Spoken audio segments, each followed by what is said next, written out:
Every other time with Eric, another amazing episode planned out for you guys. Thank you for tuning in. We got a special guest today, man.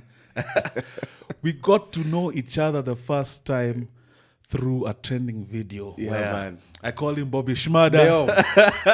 You guys just are naked me with praise. First of all, I have beef. I have beef with you guys. Let me tell you why. I think... What's all? Kasmuel is here. We've just engaged. In case you're wondering, if you've been living under a rock and you don't know who this gentleman is, Karibu sana, man. Thank you for coming. Thank you for having me. It's a pleasure to have you on. Thank you for having me this time. Yes. So, Yeah.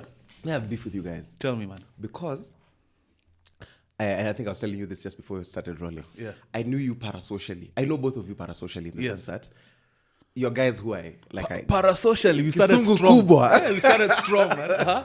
So I see this really amazing CTA that you've done. Yes. That is very timely for me. Yes. And at that time, you've not started podcasting. It's on my favorites. Again, I'm telling everybody, hey, Mazi, there's a guy, there's a CTA you need to watch. I've been recommending it to all my friends, recommended it to the group of the people rehab we went to.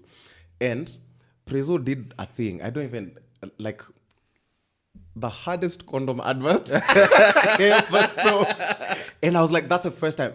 And I have to just give him the props. He's the first guy who put me onto rap. I grew up in a very conservative family. Yes. And rap was the Taboo. devil's thing. Yes, yes. But I hear, and you see now you cannot forward at the adverts. You either switch off the TV and that time, and you just see him be Nico, fresh and clean. I was like, this is the coolest guy on earth. So from plastering and sending my video, my CTA around. Can you imagine? To me saying, this guy looks like Bobby Shmada. But you look like Bobby Shmada. No, I've gotten that a lot. However, so the time where I had that problem, like the cloud chasing thing, because I felt like these are two people who I see several aspects of myself in. Yeah. And this is the thing about like parasocial relationships. You feel like you know the people, but it was just, maybe it was the analysis at the time. Because someone's perceptive and they can say, me, the way I see this, that's what I see. So I remember being so reactive and I was so mad. I was so, what's it called? It wasn't triggered. It was some random thing, and I remember because I remember the exact clap back, and I remember I didn't clap back in honor. The only person I roasted was like, oh, nini, and then I was like, oh, I talked about substances, but I was like, nah, I'm not being a gentleman. I'm not being a gentleman. To be honest, I didn't take it personally. Yeah. I didn't take it personally. I mean, I think as we discussed on phone, obviously there's poetic license attached to doing content. Yeah. So no harm, no foul, man. Yes. Karibu sana, man. Asante, man. I've been looking forward to it. I'm happy, first of all. Again, I started watching this podcast when it was still we were 19 subscribers. Yeah. Salute, man. You didn't even have this thing. Well done. The camera angle was I was fishy. You know, sometimes I look back at the earlier, and only people who have interfaced with content, the arts, will realize. Right. I look back at a few episodes, I'm like, damn, that's how we look? Bro, but there's no other way you would have started. Yeah, you just have to start. For me, those episodes slapped because I saw the value. So man, fresh happy back, to be here, man. Asante sana. Fresh back from Addis. Yeah, man. Because I actually was supposed to shoot last week. I called you. Yeah. You're traveling with Mzee. How was that, man? What was that like? It was a lot. So I think I'll skirt around the issue and then I'll get to the main issue. Fair enough. So when we get to Addis, everyone's praising Addis. All of us are tuna cheese it. We are like, what is this clean city? First, it's very Dubai-esque. And I found myself in debates previously where people said, part of the benefits of colonialism is that it brought development. That if we were still left to be stuck in our ways, we'd not be competing as a global economy. But then we get to Addis, which we know historically they fought off their colonizers. Yes. And Bole looks amazing, man. And I'm like, first of all, Addis is the case against colonialism. And everyone's thrilled and whatnot. But when you say everyone, how many are you guys? Oh, okay. So I figured there alone. I didn't fly out with... I didn't know how big the delegation was. In all fairness, I'd seen in the newspapers that 100 MPs are flying to Addis, but I'm not an MP and I don't know. And my flight, I went alone. Anyway, so I get there, and the first night I didn't meet the Kenyan delegation. I met them the next day. I met a few Kenyans on Friday night, but I met, the whole group now met on Saturday because that's the day of the election. And there was a lot of people. There was a lot of legislators. Were you shocked by the number when you saw hey, you guys have come squad? I don't think, because the thing about Raila Odinga is he he's an influential man. He's both powerful and influential. So a lot of the people who want to do things, they want to do things for him, and they want to do, because they didn't even like senior most politicians in the country, and forgive me if you're watching, but they didn't access the summit. Yeah. So all of us were like in a particular place and we were watching the proceedings. Yes, So when you say people want to do things for him, this is because of his stature and what he's done, or they want favor as well? I think it's both. It's both, and I could divulge into how I think it's both. He has an aura. The man just has an air that you would expect him to be huge and well built and but he's a normal man. But when he figures a place, everyone just wants to do stuff right. Yes. And that permeates through crowds and whatnot. But then, of course, there's also people who've built their entire political identity around Raila Odinga. And not that I'm exempt, but I've seen how the people who over the years have not done anything. Like, for example, if if you're going to campaign in certain regions, you would need to go and face the people. Baba. Yes, and do the thing. But there's quite literally people who just latch onto the presidential campaign every once in a while, try and speak there, nini. All they go and tell their people is, simuliona nilienda munipeleke Nairobi niende kutetee baba. Kafoto. Yes. And how does his aura measure up with the president? Because they were both there. How does that aura measure up? So there's this thing where I'm a rather proud man. I'm fairly proud. I have to say this. But there's a thing about power that human beings recognize. From afar, you'll be like, oh no, I'll spit in your face. If the president tokea's here, you know the president is here. And it's a weird thing that I cannot explain. And I remember telling myself that, because I was sitting in a photo with the president in December, and I was taking a bow, and I told myself, so consciously, I'll be looking out for this bow. Yes. But then that's the thing. I'm very different. Like, I defer to people where I'm like, oh yeah, happy to meet you in a respectful sort of manner. But then you couple that up with the fact that you're president. And I mean, I work in a corporate environment which has hierarchies. Yes. And some of our hierarchies are very clear. There's in the cockpit it's co-pilot and captain. Right. And then you have all the different managerial roles. Yes. And yeah. you see how people interface. Right. Sometimes myself as well. Someone comes in and because they have a title, you find yourself acting. Yeah, proper. Yeah. So I can imagine the president also. I mean, so now, and you see, he has a team. He has a proper team that makes you know that power is here. So I could say Baba has the thing that gives him even this mysterious aura is that he does not need to force it. Like, there are no people who are actively trying to announce that he is here. He precedes himself. Yes. Like, if figures a rally, all of you could just be noisy, and you would feel like, I could see why people sometimes accuse him of using witchcraft. Because I remember the first time I go to like an ODM rally, people are just rowdy in the stadium. And then suddenly people are quiet. You can't control such a crowd. Yes. And you think it's nini, and then you're just like, he's here. So we're going to do this. Anyways, like an African-American movie. Yeah. So right now we're in Addis. Right. Allow us to go back a year. Yeah, right. And around the time, let's call it 8-9 months. Yeah. Where the Gen Z protests happened. Yes. Where this was the first time I got to see you. Right. I remember, and I have this, and I'll ask folks to put this on screen. Yeah. Burn it to the ground. He did this. Yeah. Burn it to the fucking to the flipping ground. Yeah. I'm sorry. and that was a momentous time in Kenya's history. Yeah. And there was even at work, everywhere we went, there was this rallying call for change. Right. And it felt palpable, and it felt like we were close. Yeah. And so how does that end up with you, DM? Like, give me the chronology of how being the face almost of the movement to the point now where the optics of it is that you've broken ranks. Yeah. So this is it's a rather confusing time for me, because the first protest I attend, and I keep on telling people, I really wish I knew it was going to be that big, because I wouldn't have taken it as a joke. The first protest comes when I'm, and I hate recounting this story because now people make fun of it, but however it is, I'm coming from like a suicidal episode on a Friday. The first protest happens on Tuesday. So there's people sulking in my house Friday, Saturday, Sunday, Monday. And then Tuesday, I see a poster. And I'm like, guys, I've seen a thing. See, we go for it. And I remember it was even role play. So I said, I'm going like a music professor. I wore like a baggy suit. I'm carrying a recorder and whatever. And then I meet this babe who I always meet at protest. She's a very good friend of mine. And every time she records me at a protest, it blows up somehow.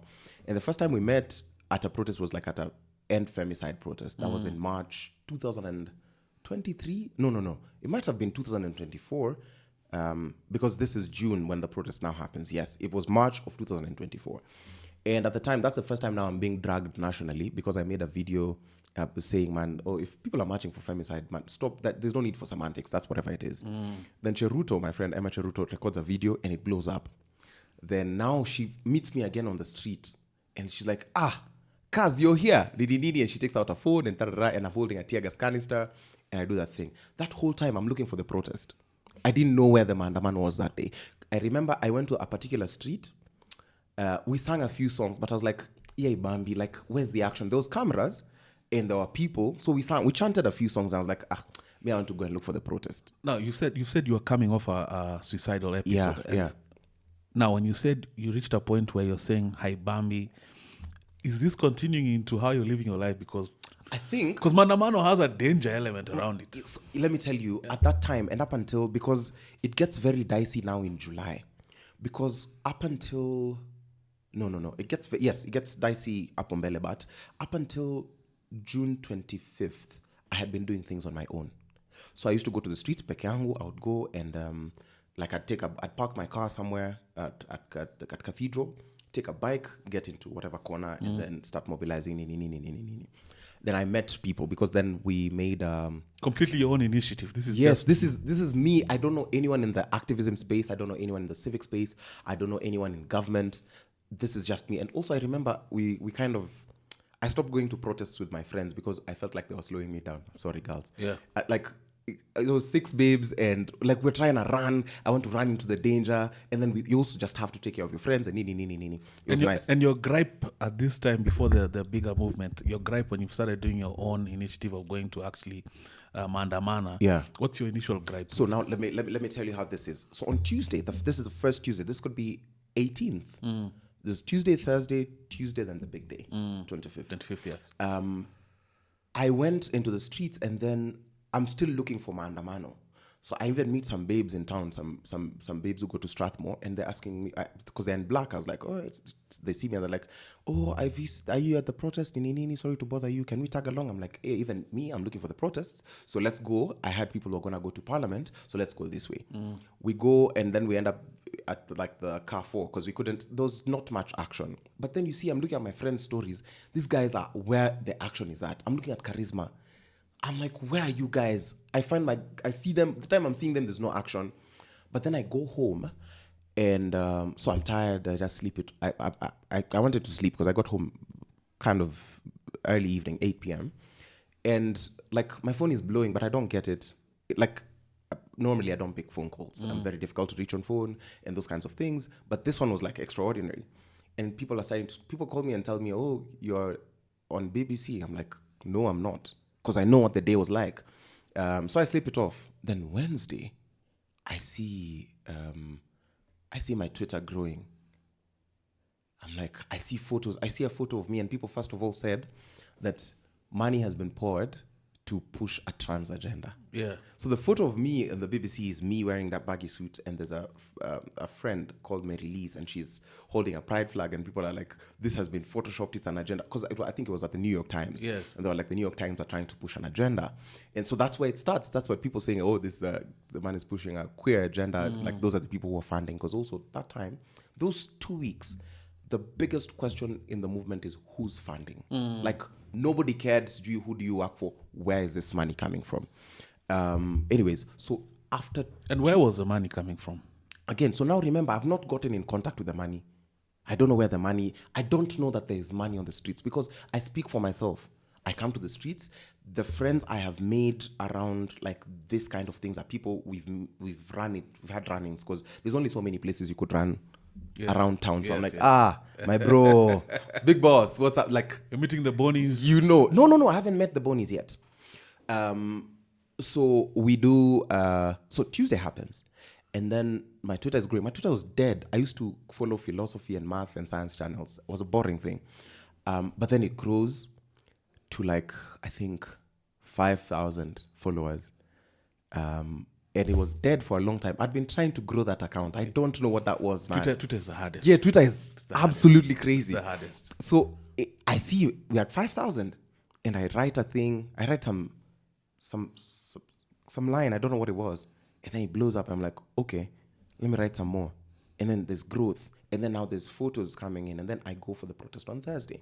So I'm getting into Thursday as somewhat a public figure. Yes. But remember, I came into this thing as a nobody. So in your home time, Yes. are you drawing up a strategy or are you just winging it? No, I'm vibing. Yeah. I'm going to a protest now. I'm like, hey, Vibes and jana inshallah. yes, jana nilipigwa picha.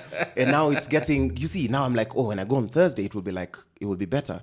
But so on Tuesday, I led some songs and I was like, I get tired really quickly. And I remember now posting on my WhatsApp, I went to some music store called Credible Sounds, and they have my megaphone. I'm coming for it today. And I typed really quickly. I saw there's a thing where when we're trying to chant and move people forward, you can only do it for 3 minutes before your voice is kaput. Yeah. So I was like, I don't see anyone with a megaphone. Let me go to the music store and ask them for a megaphone. They tell me, I thought a megaphone was going to be like 4K. They tell me it's due like 10 or whatever, or 8K. And I posted on my status. Be a protest. I post on my status and tell them, I need 8,000 right now for a megaphone. And my mom sent me like 5K or something. And then people just sent money. I was like, oh, okay. So I get in there.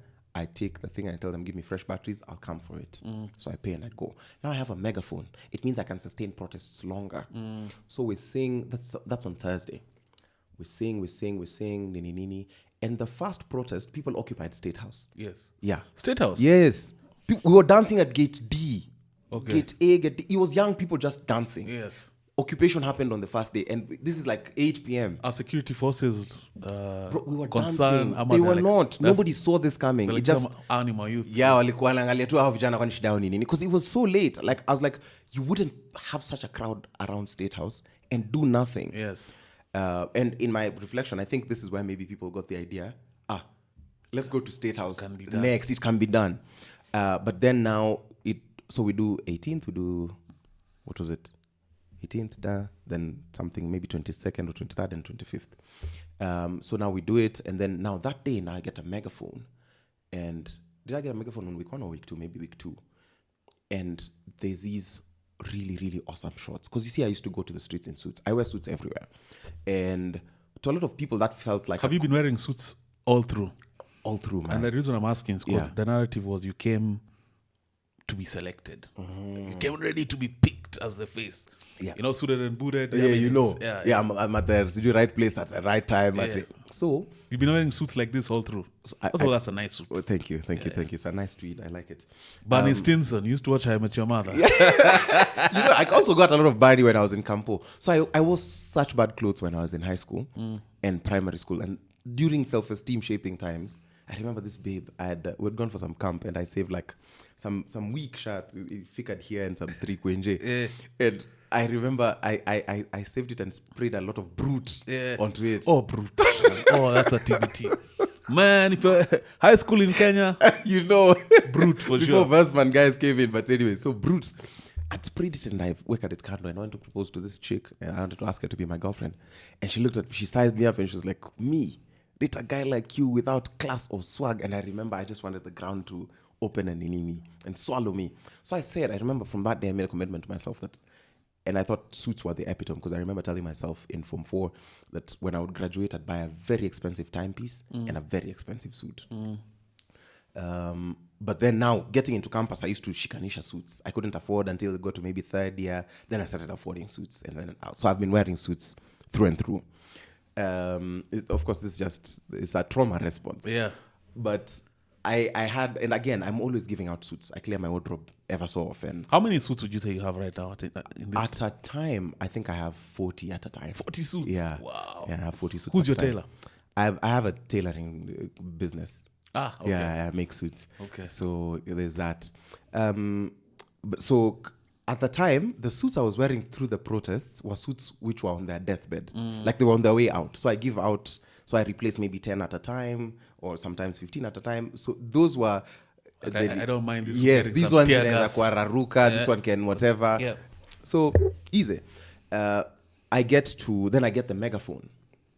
And you see, I was at the time when we were protesting, guys are wearing black and those kinds of things, but I'm in a suit and I have a megaphone. And I sort of know how to lead chants. I had my... Was there an innate yearning for a leader from the crowd? Like when you rock up with a suit and a there megaphone? was a reaction. There was a reaction that got me feeling some type of way. I'm human, man. And there's a high about it, right? There's a high, because now for me, the thing that even made me the thing that got to like that proper shot was, I remember there was some street kids who saw me, like, you know, it's a group of people that you meet and you're just like, nimekutana na rongrende leo napoteza kila kitu. Yes. And they're charging towards me, and then one of them starts shouting, ndio ule kinara. And I expect these people to rob me, and these people carry me. Kinara is leader. Ndio ule sasa kiongozi. And they carry me, and I'm like, bruh, if the street families are, if they say you're cool, you're the guy. Mazi, you're the guy. Yeah. So now I have to balance this thing and also because I was very big on the politics, because I'd not started doing media interviews, but I'd done a few interviews, and so I felt like my contribution was active mobilization, because I also did a lot. I did a decent job, like rallying crowds and pushing them and singing the chants, because it's the music that pushes the people. It's the steam panda that pushes you. It's the tuende, tusonge mbele, the whatever, the vivas that push the people.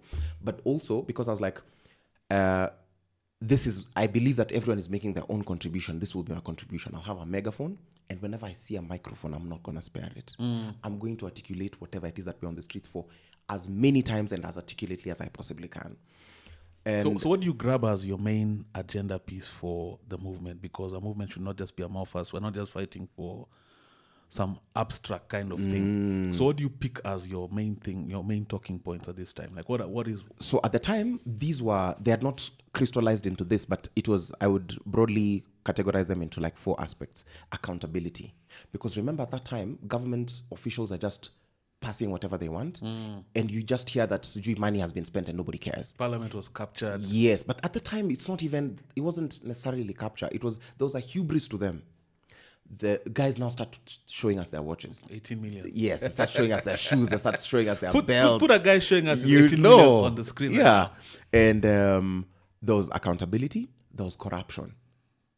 At the time, also, people are getting this stream of consciousness where there was an impunity of sorts, that money is getting stolen and those kinds of things, but it was very in our face.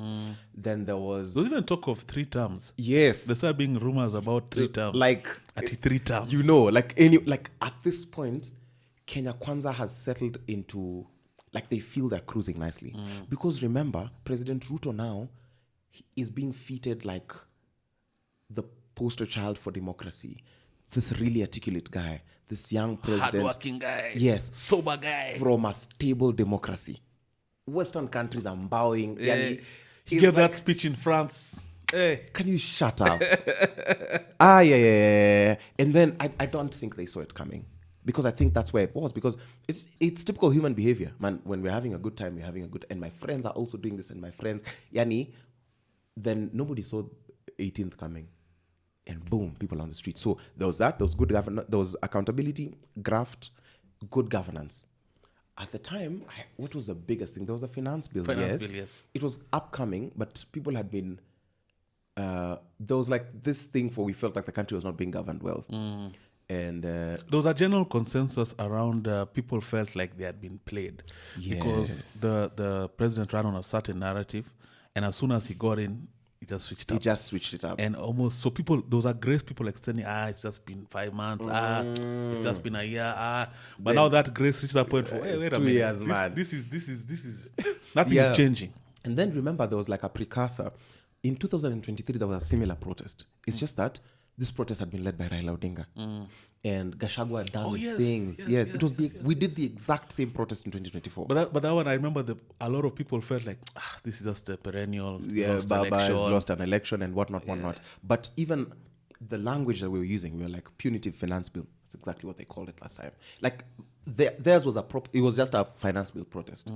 And it's very weird how things are connected because I'm a musician. I was playing live at the restaurant where Baba's team retreated to after his car was shot at. And I remember it was at around 9 p.m. That's when now again first time I saw the aura. And I remember tweeting about it in 2023 saying, I don't know what it is, but he came into a joint and he just, he did something and he wanted to watch the news. And all of us just kept quiet. And what is a musician playing for Baba who just got shot at? What's in your what's in your repertoire? No, you see, so for me, and this is the thing which I'm saying, I was so oblivious. For me, it wasn't like, and this is why I'm shocked that this is the position I'm at a year later, because I didn't even care for the protests in 2023. Like I'm a proper gigging musician. Like as a musician, I'm an authority in Nairobi because I'm one of the best. I'm doing my regular gigs. So you felt like even those protests are an interruption to the normal... I'm like, first of all, why is there commotion on my stage? This was my stage, bro. Why are you guys just coming in here? Hey, like, what is this that you guys are doing? And I remember he went into some private room somewhere. But all of us just kept quiet, man. The whole club. Organ news. And then he's watching. And I'm like, is this like you're reviewing footage? Because you were there. And you're watching now on telly what they're going to say about... Did they actually, when you say his car was shot at, was that, that warning shot for a very trained guy, like, or was there like a attempt? But you see, it could be a warning shot, but I don't think you get 11, 13 of those. You don't. Because I remember I went outside and I saw the car. I saw one. There's one which the one that had been tear gassed that I think his media team was using or something. The one that had his PA. Yes. No windows, whatever. And then now I saw the one that he was in. It's shot at and and now I could see the bullet. I was like, oh, snap. Something happened. Yes. I remember I just talked to my friends about it. I was like, oh, you see, today I was playing somewhere. Raila Odinga was there. They parked the cars there. And It was just, for me, it was just kawaida story. I'm like, you won't believe what happened at work today. So do you interact with him at this time? No. At this time, you're a nobody. You don't get to, like, first of all, to get to Baba, there's so many steps. And especially if he's like, he's at an establishment. So anyways, so now coming back to like the year, I say that now this is going to be my role. And the only protests I was involved in, I was very big on mental health. And at the time, I was doing stuff on TikTok. It was politics, but it was not local politics. It was the politic of colonialism, feminism. What is this about? Why I disagree with certain takes that they push. Like it was politics at such a superstructural level, saying that all of us are one. It was not localized. Yes. So I was kind of famous. But then now the cameras started following me now. I'm on the street. Now remember, day one happens and there's that trash. I keep on rewatching this video by Cheruto. I'm like, what's this, man? How did you post this thing? And everyone's just like, this is so crazy. This guy is so cool, whatever. I pull up in my other suit. And just the same way we used to go is the same way camera people and media guys used to go on the streets. So I think they're following a particular story. And just like energy, you follow the path of least resistance. Yes. And I think I was the most consistent, the easiest story they could find. I could say so. And at this time, of course, there were other emerging leaders, right? Yes. At what point are you guys, is it like I see you, or are you guys interfacing? I meet them after Parliament. After 25th? Yes, after 25th is now when I meet like the leaders. Talk about 25th. Because what I remember from 25th is I drove home. I had a morning flight. Yeah. I was driving home some early afternoon. Of course, there's going to be protests in town. My wife is telling me, I want to go. I'm like, hey. So I come home. Yeah. And now you know where I live. So I'm in the bedroom. Right. Chill, and of course, we can hear. Yes. So what was it like there? And not only there, as a leader there. 25th was a madness. Because up until 25th, the protests were not dangerous. I had not heard a person who had died. Oh, just to backtrack, the week of the 25th, the thing that actually really propels me, I just have to be honest about this, that really propels me to fame. Let me use fame as cheap a word as it is. I like the honesty. Yeah. Is there's a classmate of mine who was running an event, a drive called Medics for Kenya. Yes. He's called Dr. Austin Omondi. And I'm chilling over the weekend. So me and my friends are just like, hey man, the protests have been really crazy. So we are chilling. Remember, now we are still sulking. These people are still monitoring me. I think they've put me on suicide watch, but they don't want to say it. And it's Eid. I think it was Eid times. Yes. Because I remember my friend Kidawa cooked like a really nice meal. It's the first Eid she celebrated with non-Muslims. And it's a Sunday and I'm chilling. And I'm looking at my phone and I'm scrolling through Twitter because now Twitter is suddenly interesting. Again, I've been looking for KOT. I've never found what KOT is. And then suddenly I'm in the middle of it. So I'm scrolling through X, man.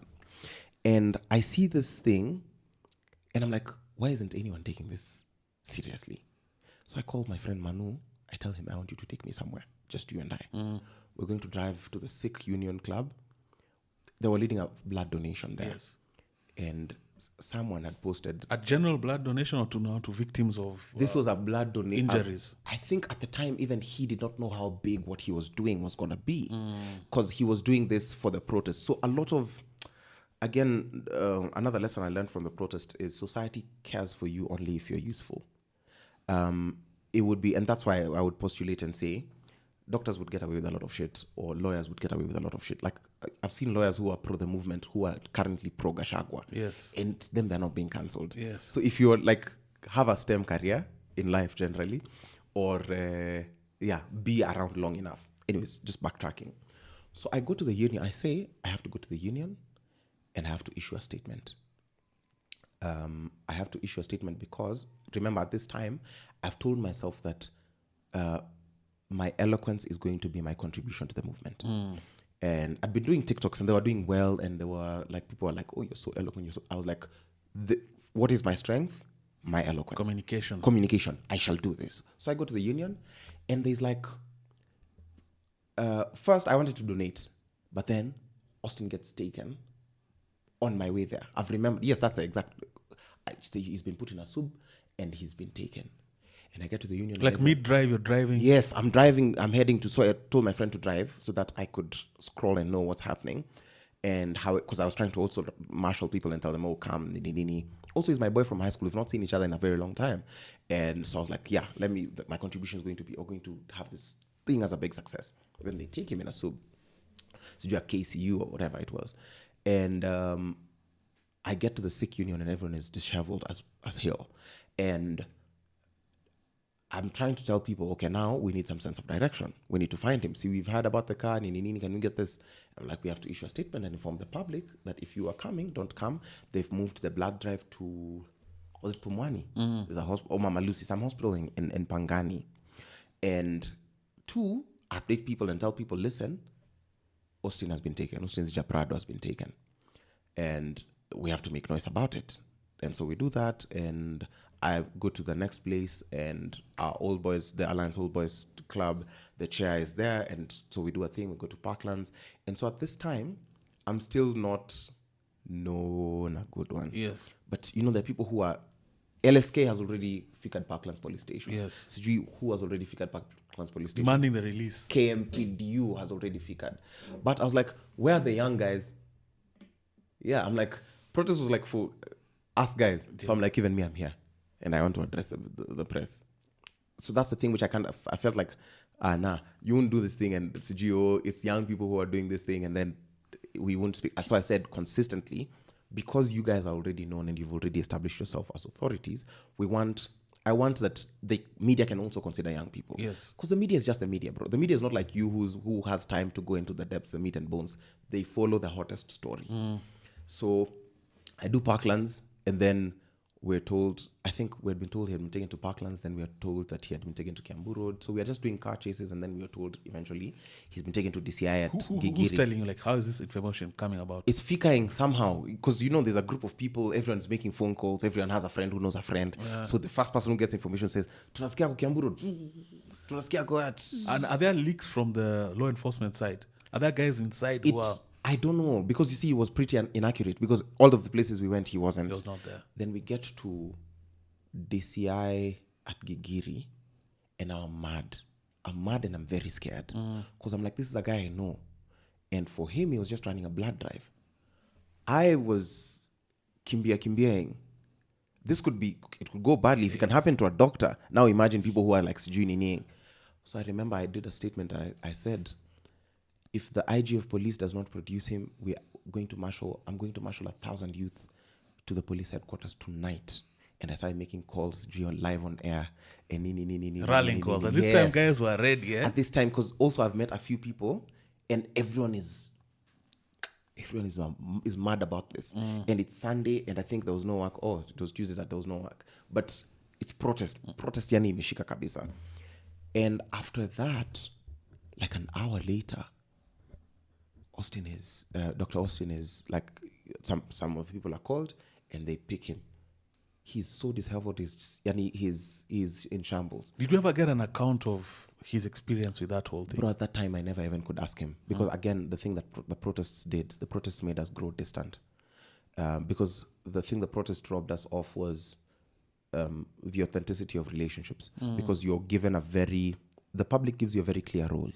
And that's the role you play. You're in a movie, and here you can't. Now I couldn't even...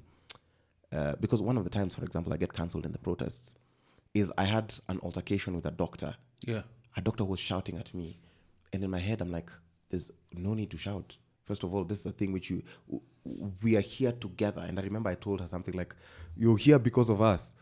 Like, without us, you would not need to be here. And it was so misinterpreted. It's like I was so full of myself. But I was like, without people protesting, you have no business being in town. That's true. And I was like, these people who you're trying to chase have not been trained for combat. They're standing in a petrol station with the hopes that the police will not shoot at a petrol station, because at least they would have the decent common sense that it could blow up. Yes.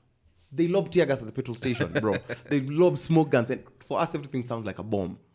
And so this doctor shouts at me, and then she gets me into trouble with social media, and that's now maybe the second or third time, because I was cancelled like 5 times. The most recent one, until I transitioned into the Orange Democratic Movement, when I was just like, no, I can't. This is just too chaotic for my liking. But anyway, so after that, then also now it drives a public interest to you and whatnot. And then now I show up again on Tuesday. So for the protest. what does your home life look like at this time, as this movement is developing, as your role is developing, as you're becoming somewhat the face of a huge element of the movement? Right. What does your home life look like? So, first of all, I live alone, but then there's now people in my house, so I don't have to care about the house. So I can fully just be myself. I'm just getting out of... Are you married? No, not yet. I get into like this state of mind where I'm like, I just hate this state that everyone is in. Now there's work to be done for our country. If this is if this is how I bow out, yani, let this be it. Were you ready to die yes, for real? Yes, kabisa. And I remember one time, a thing that really threw me off is now the time when I met,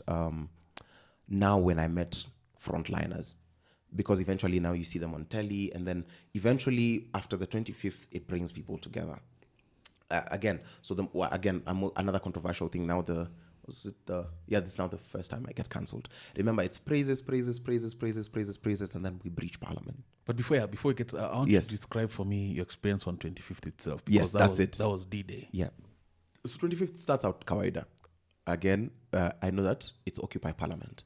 Our idea of Occupy Parliament was we're going to sit and surround this building until you guys make the right decision.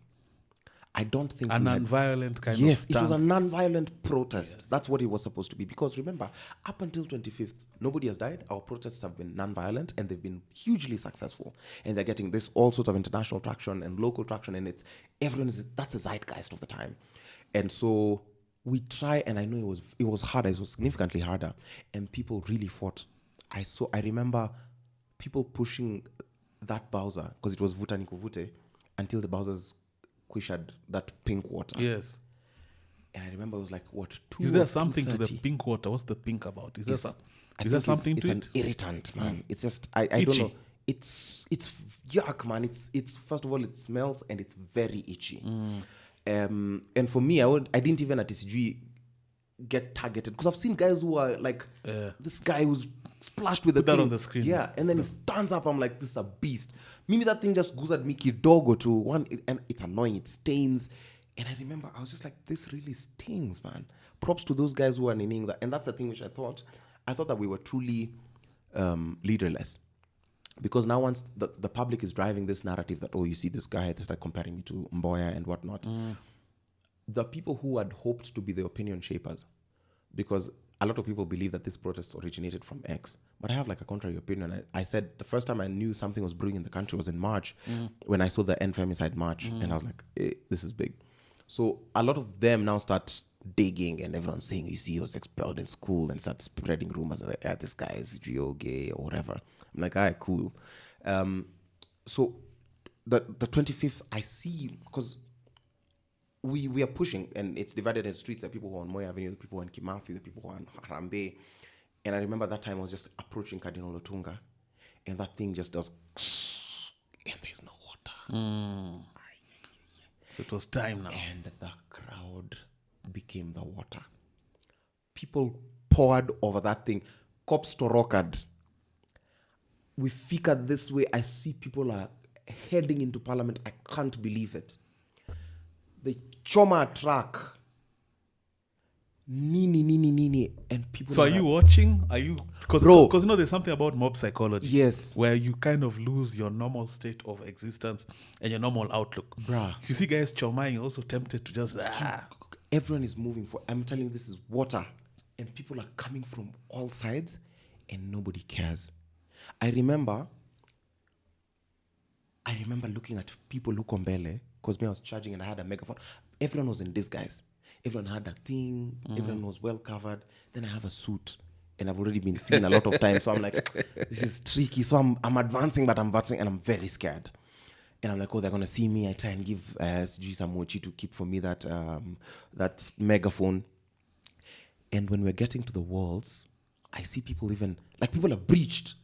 At this time, I don't know if security forces still think this is a joke and nini, because the breach happens. Weren't they outnumbered?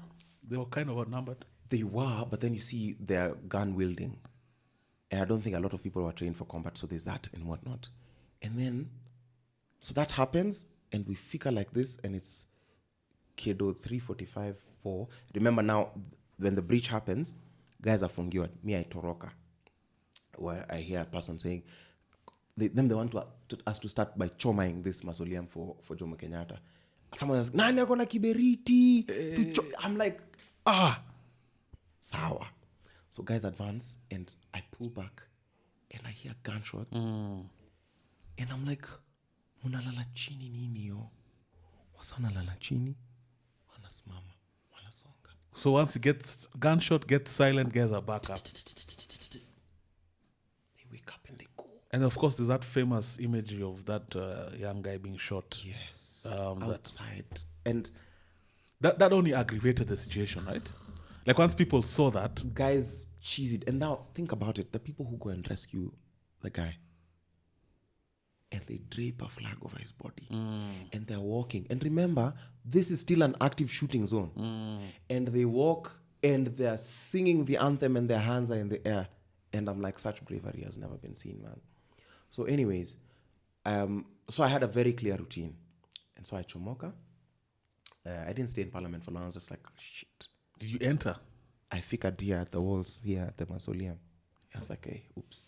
And there are guys who had already entered now this other side. Yes. Apparently now the MPs inside there were shitting their pants. Yes. So now also I feel like parliament was breached in two ways. Because there was this wall, the popular one, and then, because I don't see, unless it's the MPs who burned Bunge, I'm like, we were not equipped.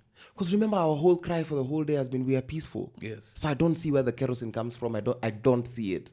And even the thing which proved it is, someone wanted to burn this thing, and nobody could avail a lighter. But and also, I'm imagining inside parliament there's CCTV.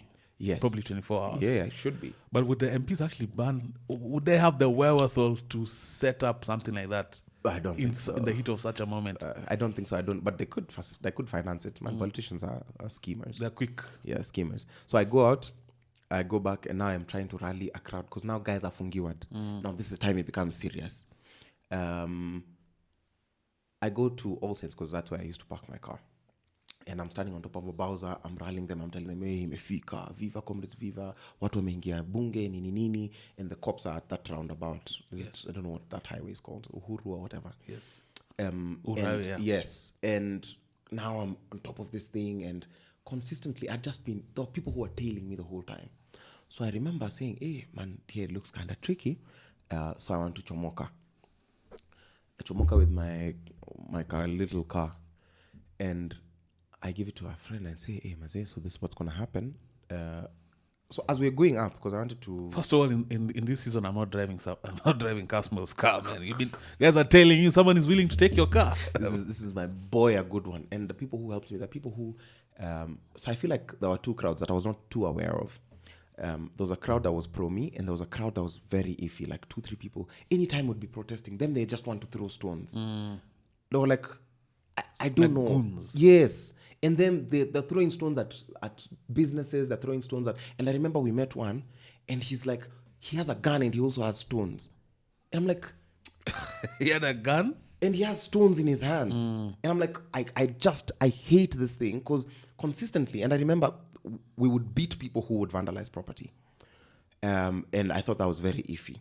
But I also had this crowd which would just form around me and escort me. They're like, we, angalia ule, angalia wale. Wale wasanata kuchukua. Kwezi chukua umse.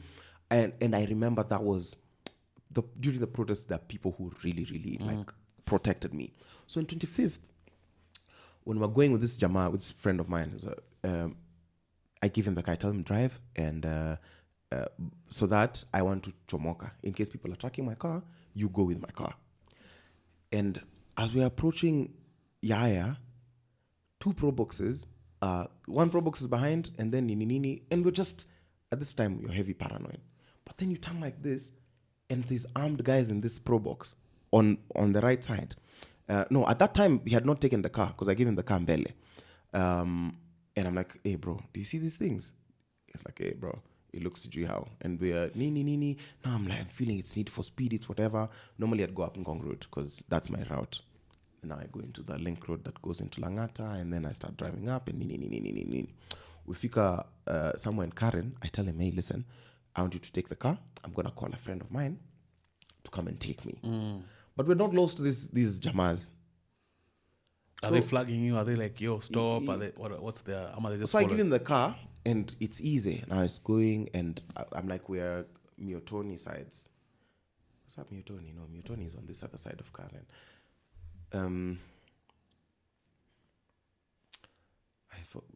Bogani. You see the area of Bogani? I don't know what that road is. It's called Bogani Road. Yes.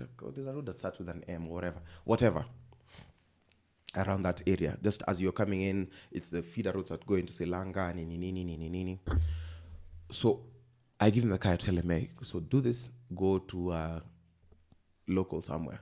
Ensure this car doesn't go to my home, let it go to a public place.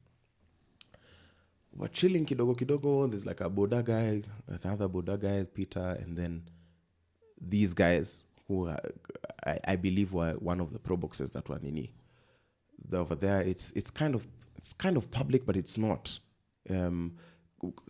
If you know those Ndani Karen areas, they're public, but it's not that this is a stage. And they're not so populated. Yes, and there could be movement. People are moving, but they're not actually stopping for a stage. So, man, I'm shoved into this car, and the first thing that comes to my mind is Sunday. Because last week on Sunday, they took Austin like this. Yes. And I'm like, so are you making noise? At this point, are you begging? Are you making noise? Are you like, are you fighting? What's the mind state? I want to give like the gangster version, but man, I'm really scared. Okay, I'm just like, and naturally, I know I'm making light of a very probably traumatic event, but I'm just trying to enter the mind state of being bundled into. Not that I ever want to be bundled. Let's just be clear. Yeah, if a Serekali is watching, I don't want to be bundled into a car. Right. But are you feeling like there's imminent death? Like, are you feeling like these guys are taking me to kill me? Yes. And what are they saying? This is the thing which also is very, that's also at the back of my mind. I'm coming out of a suicidal episode. So these guys could do whatever nonsense they will do and say, listen, This guy took his own life. And you saw, like, bodies of young people were being found in toilets that they hang themselves. I'm like, oh, man. So anyways. What are these guys saying?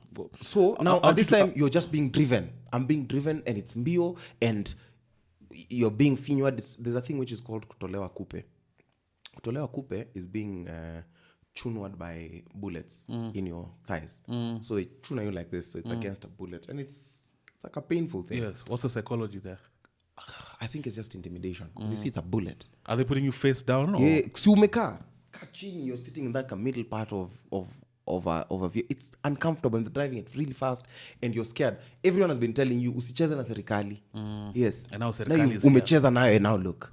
Yeah. And so at this point, no one's even at his G asking anything. You're just being driven and it's scary and now you've been fungward. You're being pigward on the head. Nini. It's like an evening thing. Now my phone is off. First of all, the other thing that happens is kwapizo simu nini fande tu hapa nini pole no I'm cooperating sir I'm simping a good one as anyone would. This is a person who is saying I'm Viva ready for death Viva, I'm ready for nini I'm cooperating but again at that time I'm like I don't want to behave as if I'm not afraid. And then they show you. They show you you should be afraid. So I was like, man, I'm just going to play into this and whatever. And now I stay. So they get to a place. Do you know where you're going? No. You can't tell. Now I'm disheveled kabisa because now remember, the last call, I'm trying to tell my friend, hey, you go. Here I'll call up a pal of mine to come and pick me up. And he's like this, nini. He's a very good mentor of mine. He might know I can call him anytime and he'll get me. He can get me unstuck within like 30 minutes to an hour. If I'm in this city, he'll get me out of whatever I'm in. And now he's not. My phone is now off and I'm being taken to a thing and we're driving really fast. Now I'm taken to like I don't know if it was a home. I could call it a home or a house. So these guys have places where dedicated places. There's Shimos Maze in Nairobi. That's what I've learned, that there's places you actually could be taken. So I say, I'm chilling. Then suddenly there's silence. You figured, no one's talking to you. Nobody's asking you anything. Guys have just nyamazed. You're just walking around. The people are walking around and nini. So are you in a room? What's the setting? Yes. I'm in a room. But then remember, now I'm blindfolded. I'm still marched out of the car and nini. And I know I'm seated. And I still stuff over my head. So I'm chilling. And it's those things for unasikia baridi. I was sweating. Unasikia baridi afande tuwashie air conditioner. Nini. Man, I'm just like, oh, what is this? And now the questioning happens. I don't know what the quantification of time was because again, I could say maybe 2 hours. I could say I don't know how far in, but it felt, because remember that feels like forever. Everything feels like, because you don't know what next. Yes, everything feels like any forever. physical harm. I would say it's the ones that you can be indemnified from. Yeah, it's like kutolewa, like that thing for kutolewa kupe. It's of course I still have the scars on my thighs, but it's makofi, those things for being roughed up, being hit by like a gun behind the back of your head. You're not bleeding per se. You're in pain, but I'm like, if I look at you, I'm like, itakuwa tu sawa, paka tu deep heat or whatever. It could look like it came from anywhere. And are they asking questions? Yes. Now the biggest question at that time is, mnatoa pesa wapi? Nani amekupatia hiyo pesa ya kwenda kufanya hiyo kitu? Ni nani anawani? That time. And it's a thing which, at the time when nobody could believe that this thing is there's legaless. No funding, yes. And the money question was so big. And again, you're being, like, this is just peak intimidation. You can't be driving people in a car that is full of guns. That you shika like this. A person who's never seen a gun. Like, it's today. Anyway, so the big question is, what's your funding? When in nani? Unafanya kazi na watu gani? Like, it's everything to the T. What are you saying? May I just give the information? At this time, I'm a teacher, bro. I used to teach kids how to play piano and perform live music in Nairobi. That's all I am. I've never involved myself in local politics. I've never involved myself in the processes. I'm just out here calling out these issues. And you see, at the time, everyone's being lumped as there were anti-government forces. And I'm like, no, me, I'm just pro good governance. Like, you do these things. I'm not looking for a seat. I'm not looking for... So at the time, I'm like, hapana, mimi wanafunza, mimi ni... Hata nikikuambia last week nilikuwa hapa na hapa. I'm giving them receipts for music. Na kwa nini unajiona unaweza piga serikali? Mi nataka tu ikue better. Oh, so nafikiria si hatujui, hatutaki, nini. Oh, you're just being slapped around and whatnot.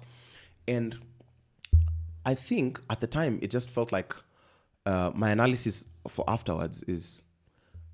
like, oh man, this guy doesn't know shit.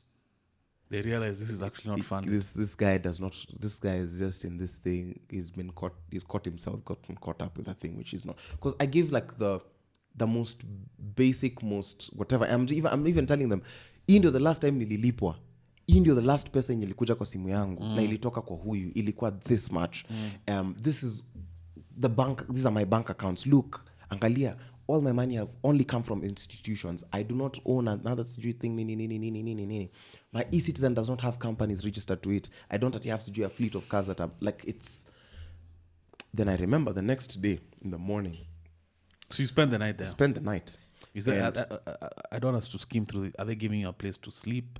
Is it on the chair? Bro, me, I just need on the chair. Entire night I'm on the chair. I was given water, I remember. And so the next morning, hurriedly, if wake up, nini, I'm natolewa, and then I was dumped somewhere in LA, somewhere in Langata, just at Kalink Road. And why were people saying that you kidnapped yourself? There was that narrative. Yeah, it was. And I remember even Juicy, it was very, I felt very vindicated. We were having like a game day at my friend's home, and her dad was one of the people who really, really like put pressure, because he's a very well connected man. And he said, I know a lot of flack has been said and whatnot, but you have to keep your head high. He sent his personal people to say that we even looked for you, and someone had said at the time, because remember, so there's this time you're in the house, then there's a movement, I was moved twice in the night. So there's a questioning, and then I moved, and then stay at a place, then I moved, and then the place, I don't know if it's the same place, but it felt like it was a circular sort of trip. By circular, I mean, like, it felt like back to place of origin. And he was like, we sent people out in the night, and you were told where you are. At some point, we saw you at the DCI, and I'm like, I don't know, whatever. But like, having an older man who was invested in the thing, I was like, oh yeah, I don't care if people say this or not, whatever it is. Then I ingia kichaka on the next day. Was it Wednesday? Was it Friday? Because we reached Parliament on Thursday. 25th was a Thursday. Was it a Tuesday? It could be a 25th, sounds like a Tuesday.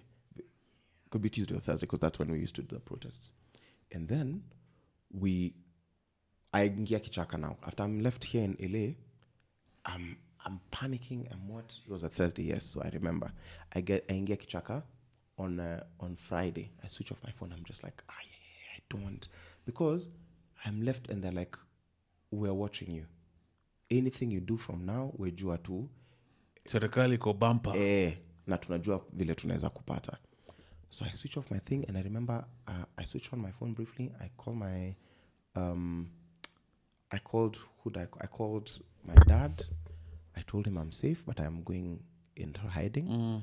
I called the president of LSK. I told her I'm safe, but I'm going into hiding. And then I called this guy who I usually tell you that he can get me out of anything. Yes. I told him, I'm standing somewhere in Langata, and I don't want to be found.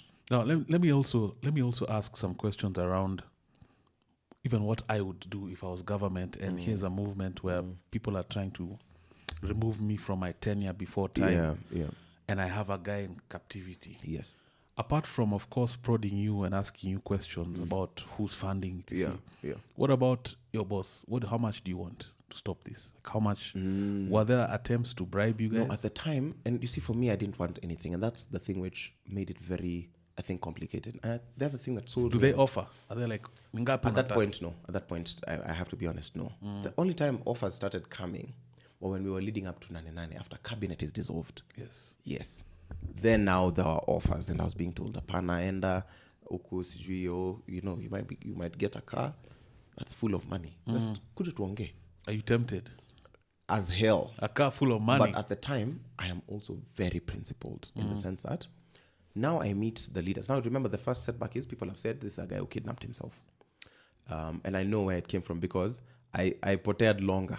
I show up and I say, oh, you see, but then I also went into hiding. I said, you should have just said you went into hiding. And therefore, people are assuming you're negotiating, yes, snitching. Yeah, no, the assumption was not even that. It was just that I hid. And people spun narratives and they said, Sijui is in Ngara with his girlfriend at Sijui apartment D4. Yeah. I'm like, just produce the receipts. Yeah. So anyways, so that goes on and that's said. And so now after that, I meet some frontliners. Who are these now? This is Boni? I met Akina Boni much later. Akina Wanjera, Akina Kinuthia, Akina... this is the whole clique, and then now Akina Buka, then now you meet Akina Boni and Akina Hanifa Hussein much later. Were you in the famous that famous Twitter space that happened? Was that before or after 25th? That is leading up to 25th. Yes. Okay. And now the space that was being run by Osama. Yes. Hey, Maze, I used to really hustle to get into those spaces to get a microphone. Yes. That's the thing which I felt like, the people who felt like they were the ones supposed to drive the agenda of the movement. And I remember getting a lot of hate that I did not understand from certain quarters. But I was like, but we're moving towards the same thing. If I have a voice, then let's amplify each other. Let's talk about the thing. And so they used to nyima me the mics. And if you'll find me in the DMs of those people saying, hey, please, can I get a mic? I was like, hey, please, brother, good job you're doing. Can I please get a mic? And people are telling me, please go and try and befriend Kimuzi, try and befriend Osama, try and befriend Amerix. And you see, there's a day like Kenyans were just in a space, like 2 million people were in a space for the whole day. It was quite something. Yeah, it was a Sato, I remember.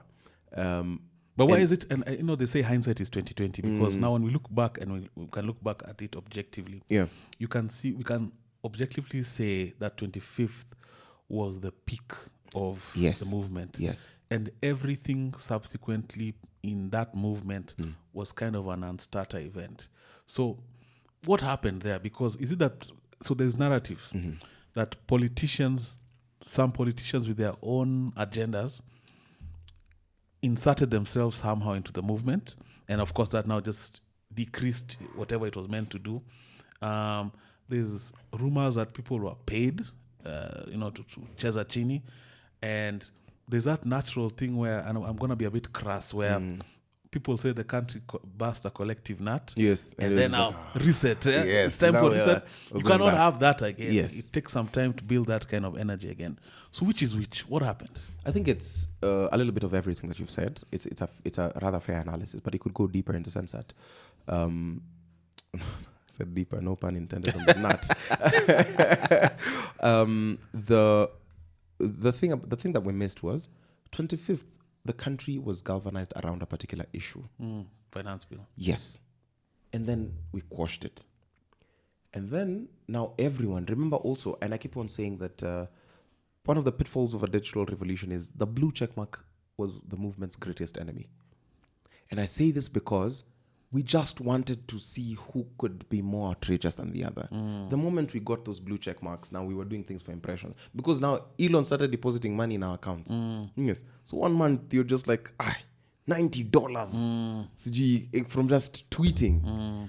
And now people just started, it was a race for propaganda. Almost. Yes, it was clout. And to be fair, I fell for that at some point, where I felt like I needed to curate my persona around this revolutionary type thing.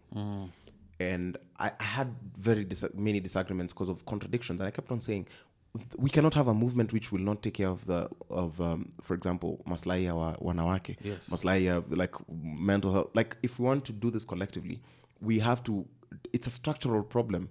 And everybody wants a revolution, but nobody wants to do the dishes. Bro, we'll start with these little things and then now we build up to it. So after 25th, there became, and now I'm being positioned as a mouthpiece because now, again, me when I came back and went directly to the streets because I found people digitally saying, and I remember after this whole thing, and I'm saying I'm free, and people now are spinning and saying, oh yeah, he's free, but everyone now is starting to say, oh no, he's a fraud, he's a whatever. People were saying, don't go to State House on social media. Were you pro or anti? Bro, I was on the streets. That's why I come and say, Kwanzaa, I find out that people had died. So there's a child that had been shot in a school bus, and I was so mad because I'm a teacher, and I'm like, children are out of bounds in anything, bro. And I remember going, and my family was so mad. I really wish I would have listened, but no, it's just what it was. I said the only person who can convince people not to go anywhere is a person who's on the front line with them. So you get there and you get to the streets, and then we collectively decide, are we marching forward or not? We will find out on the streets. So I went on the streets and said, whether or not it is a protected area, we will decide once we are on the streets. So I get on the ground, na fika my kawaida base, because I had like a very kawaida routine. I get there, I find Al Jazeera, because it was around Nation Media. I do an interview. People are like, he's even doing an interview. He's even in a fresh suit. I'm like, I have fresh suits. Like, even in the car, I have 6 suits right now. Like Hitman. Yani, I'm always ready with suits. Suits are the last thing you can use to analyze me. But anyways, it happens, and eventually... So is the vibe, now when you come to the street that day, is the vibe, let's go storm State House? Is it? Let's go. Okay. Me, the vibe is let's go. We go. And of course we couldn't. And what stopped? What was the police presence? It was too heavy. And we didn't have a united front. We didn't have at least 3 places that we could hide. And then the next week now I meet the frontliners, and I realize there's places you can actually hide in town.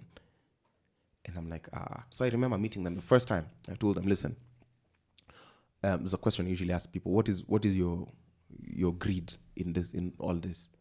And I tell them, me, eventually I hope to end up in parliament. I hope to change this politically as a process. And what are other people saying? Everyone's just doing this for king and country. How did you move from burn it all to the ground to parliament? What changed your philosophy? Eventually it became so remember, there's a Ruto must go narrative that's being pushed, and there's a possibility of the republic falling. Yes. So if the republic falls, I want to be part of the legislative body. I want us to change Bunge as we know it. So that's what it was like for me. And I remember even, like, I was very radical about that. We went through a reconnaissance in KICC, and maybe not KICC, KBC.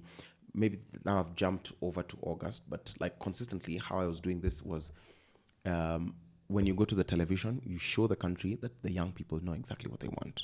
So you will not be emotional in any interview.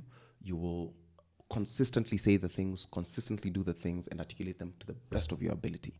Because if we're just shouting or cursing, people won't take us seriously. I even remember when Rigathi did like a press, and she said, these are sons. And I was like, don't infantilize us. Yeah, I remember that. Yes, I don't want us. We are nobody's children. We are here on the streets because and this and that. And I didn't even. Then there was a Ruto must go sentiment, proper. And now you see, as a person who's come to the front a lot, and my image is circulating everywhere, and I'm doing these tweets, and I'm reacting to each and every person I could. I'm taking down politicians. I'm taking down bloggers, like Sri Lord Mutai, first person I insulted, Alai. Which is very contradictory because right now we are very good friends.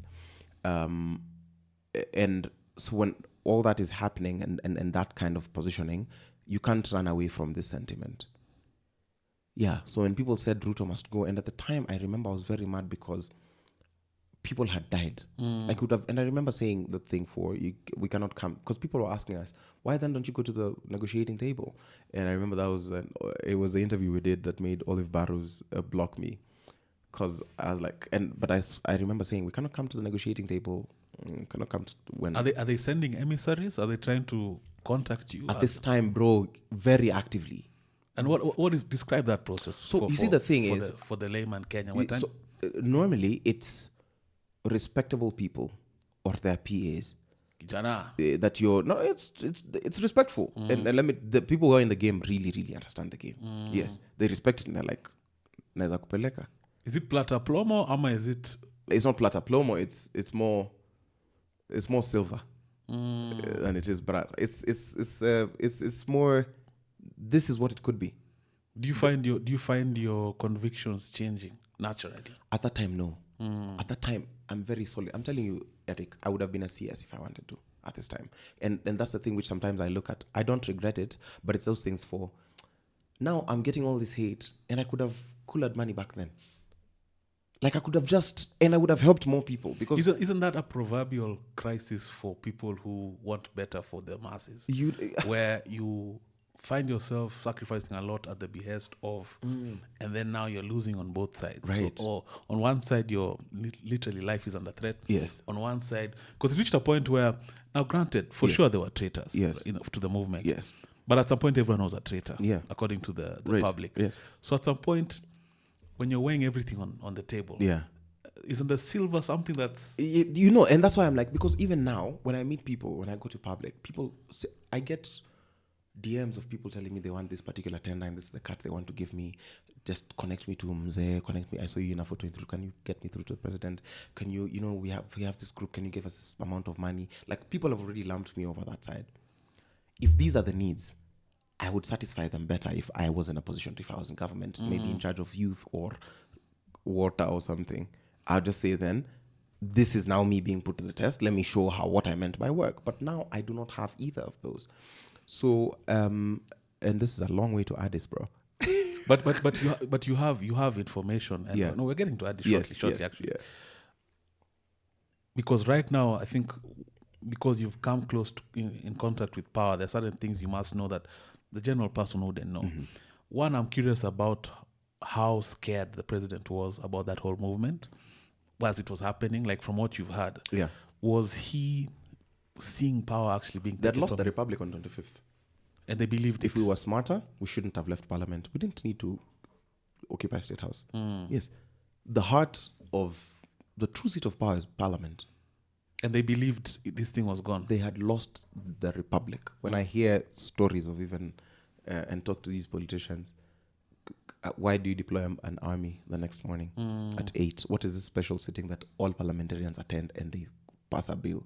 This thing for the army passed faster than Gachagwa's impeachment, bro. It's the peak parliamentary efficiency. They had lost the Republic on 25th.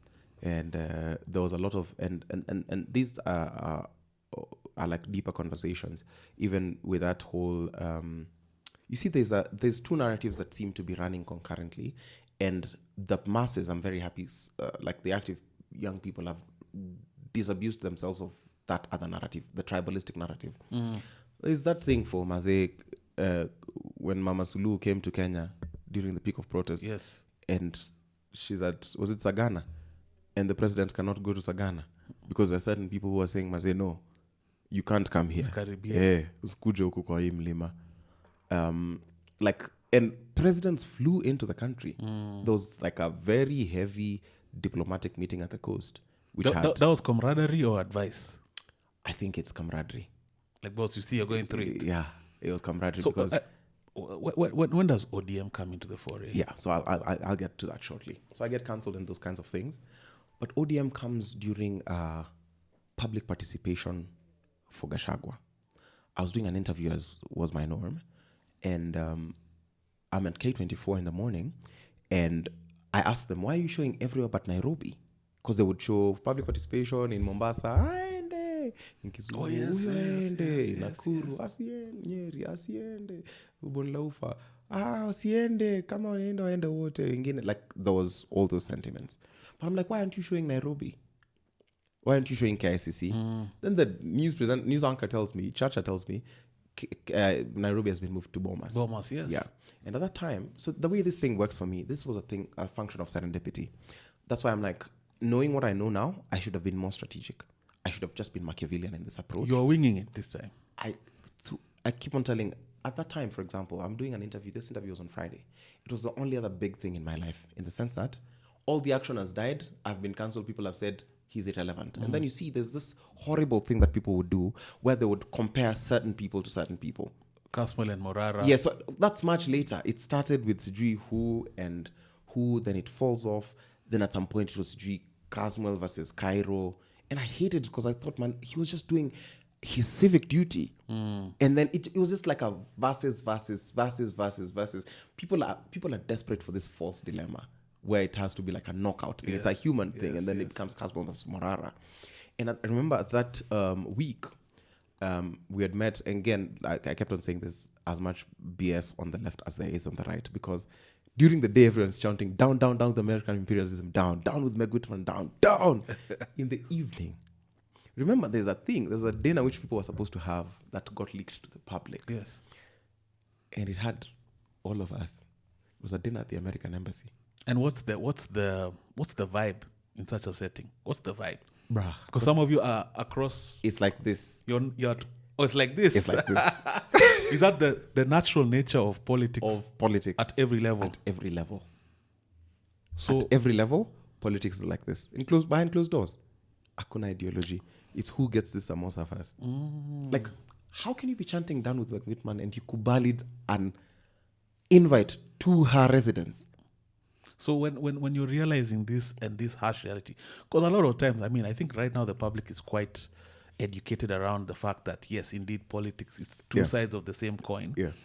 But now when you're interfacing with it real time and you're seeing for a fact, what does that do to your psyche? That was not even the first time. I remember the first time I told these people that I feel like the movement is losing momentum and I want to offer my life as the thing that will spark it. I was very mad about Rex's death and now seeing the tally and just it really broke my heart about people dying. And I remember saying, they can't die and then the momentum dies down. So what I'll do is I will offer myself as a martyr. Yes. In the literal sense. Yes. And I remember everyone going like, we are not trying to become political martyrs. Like, that's not what you're trying to do here. I was like, oh, is that so? I thought we were in this like through and through. And you were actually ready. I remember, and this is a thing which I hold, I'm like, maybe we are paving the way for the generation that will liberate the country. Yes. I said the revolution does not need to end with me. That was my mentality all through. I was like, I will make contributions. I will try as much as I can to put it on such that when people are thinking Kenyan youth, they think all of them look like this, they dress like this, they talk like this. Me, that's what my thing was. I was like, whenever a camera is there, this is a chance to represent what the movement actually stands for. And so once I realized that nobody was trying to be a political martyr, I was like, okay, this is shocking. And two, when I realized that people are having these closed door meetings with the very people who we are telling the masses to reject, I was like, that's shocking. Then I remember at the time when like there was a whole thing when like Morara shows up. And this is Bomas or? No, yes, this is before Bomas. This is before Bomas. Now you see people have already like, Cairo has done the thing where he's bowed out and he's gone back to his business and he's doing well. And he's just doing Cairo things. An amazing car dealer and salesman. So now that comparison with Cairo is gone. And like I've been losing all these comparisons by and now Morara shows up and like he's soliciting for money and whatnot. So where did Morara come from? The diaspora is very excited about money. And this is the thing which I was saying, the middle class problem we have in the country about our revolution. I think I wrote about it. We want to outsource everything. We want to outsource everything, including confidence. There were very many people who are willing to throw their money at me to maintain it. To keep the revolution going. Yes, that they felt that was their contribution. Now, us, we will not leave our houses, but here is some money. Yes. Also, there are very many people who collared in my name. One I just discovered very recently. Like these are your inner circle guys or strangers? Acquaintances? Strangers who kind of leached around and became inner circle people. The people who were given very many cars. They were told, you see, they even posted photos. Like anyone who did a photo op with me at that time, or like, but you see, this is what it is. We're close and I'm in his kitchen cabinet. Look, we're in a private space with him. So like, I'm the guy he relies on. And how long did it take you to realize that was happening? All these things you realize way, way later. And that happens even right now to like the president, for example. Happens to everyone, bro. Right now, there could be someone who's cooling on your name. Yeah. Like maybe the last episode was too anti-gava, and maybe this episode has too layered. Someone calls and says, if you're like a threatening figure, they say, unaona, nilimwambia achunge. Nilimwambia asinyamaze aendelee tu lakini asiendelee. Like proper sangwenya behavior. Wow, I need to be careful. You know, like it's those kinds of things. And so when it comes, I was very uncomfortable because even during protests, I couldn't eat. when I met frontliners, I was like, how are we at Java and the cadres are on the street? How we hold up in a library and the cadres are on the street.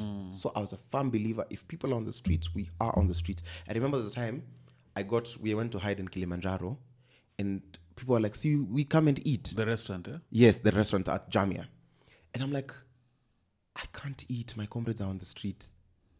And there are not so many such kinds of people.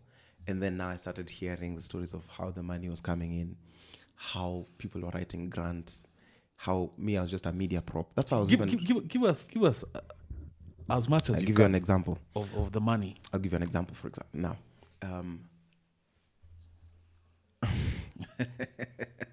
so you see, there's things called social justice centers. They are beacons of good in society. I think they do very great work within their communities. However, if, for example, you mobilize resources to say these are going to go to a particular cause, and you mobilize resources to the tune of maybe 8 million or 10 million. USD or shillings now? Yeah, no, I'm not talking shillings. Okay. Then you go to, instead of bringing it down a devolved structure, you want to hog it and you dump 400,000 into a social justice center. This is a social justice center that's based in a low-income area. So that social justice center does not even turn over that much in the year. You suddenly dump it, and now everyone is fighting within themselves. They're going to do the job, but everyone wants to cooler. Everyone's now see it's 400 that has figured. There isn't just like you. Yeah, now this job we can do it with 30, or we can do it with 50. And bro, I keep on saying this thing, and I don't know, I hope it happens. I've kept on shouting, audit all of us. So they're audit the frontliners, Eric. Without being specific with names, because yes. From what you're saying, I already have some names in mind where people have made careers out of this. So as the movement is happening, it would behoove me to even appear on camera being arrested. That is peak career. The photo op That's is like, peak career moves. Look at me, I'm bleeding. Like, I'm being beaten. And sometimes it's even just behind the scenes, because this is a proper network. They're the people who are at the front, they're the people who write out the grants, they're the people who tell nini. And it's a big web, because it also has politicians. It's just that, and I keep on saying, people are mad at me because I aligned myself with a powerful politician. Nobody minds if you're aligned with a weak, and this is how I know weak candidates. If the public is not mad at you aligning with them, they're probably going nowhere. Yeah. I won't mention names, but if you see the public is just saying, you don't get flack for aligning with a particular one. Nah. Anyways. And some of this money is coming from from where? From Soros. Ford. This money is coming from Ford Foundation. Yes, George it's Soros. true. Yes, it's coming from everywhere. And remember, even in this, like if you're in the organization space, like you would know. If, for example, if I asked you where can I get a nice flying deal, you know where to get it. Now you've brought all those brains to the same room.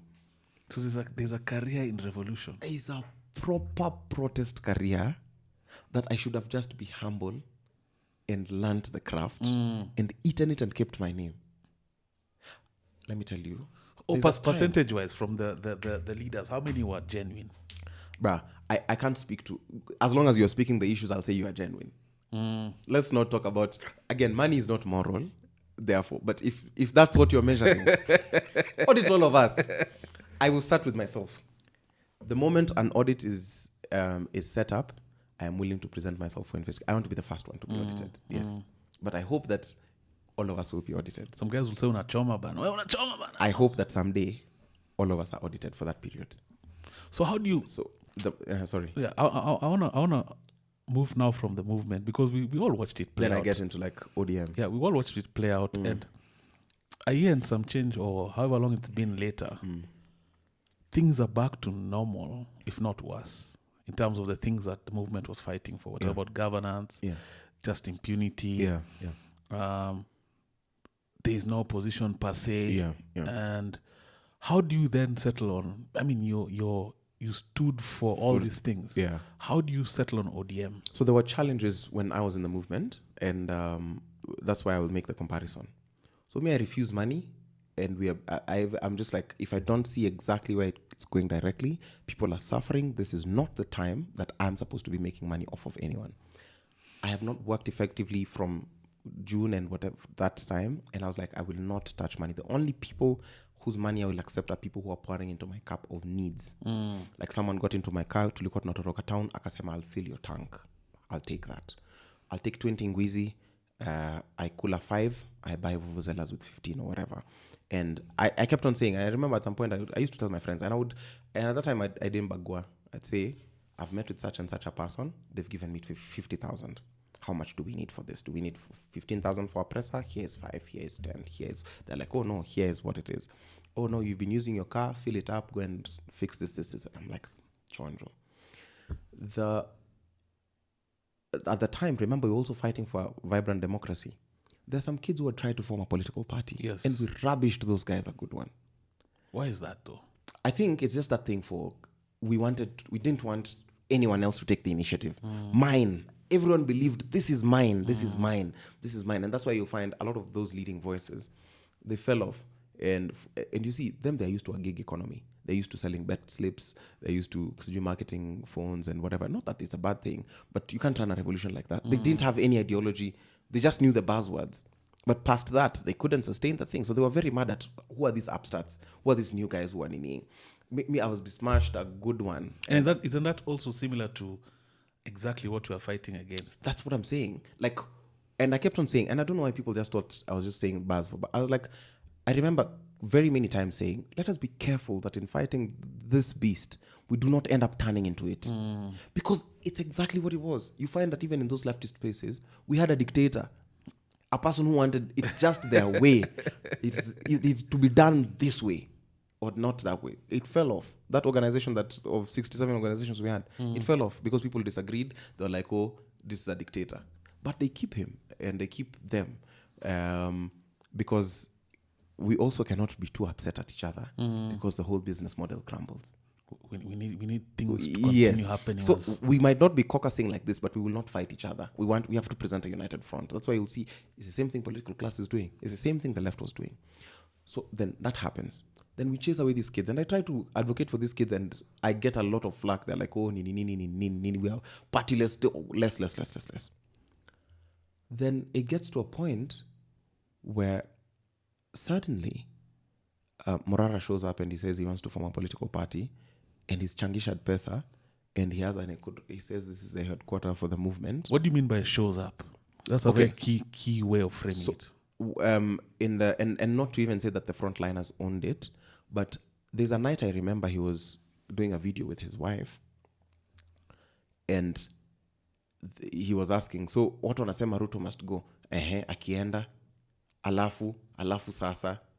And I was just like, I didn't even know that was him, but I was like, you're flawed, man. You cannot be saying these things about the movement. And then he started doing Ruto skits and whatever.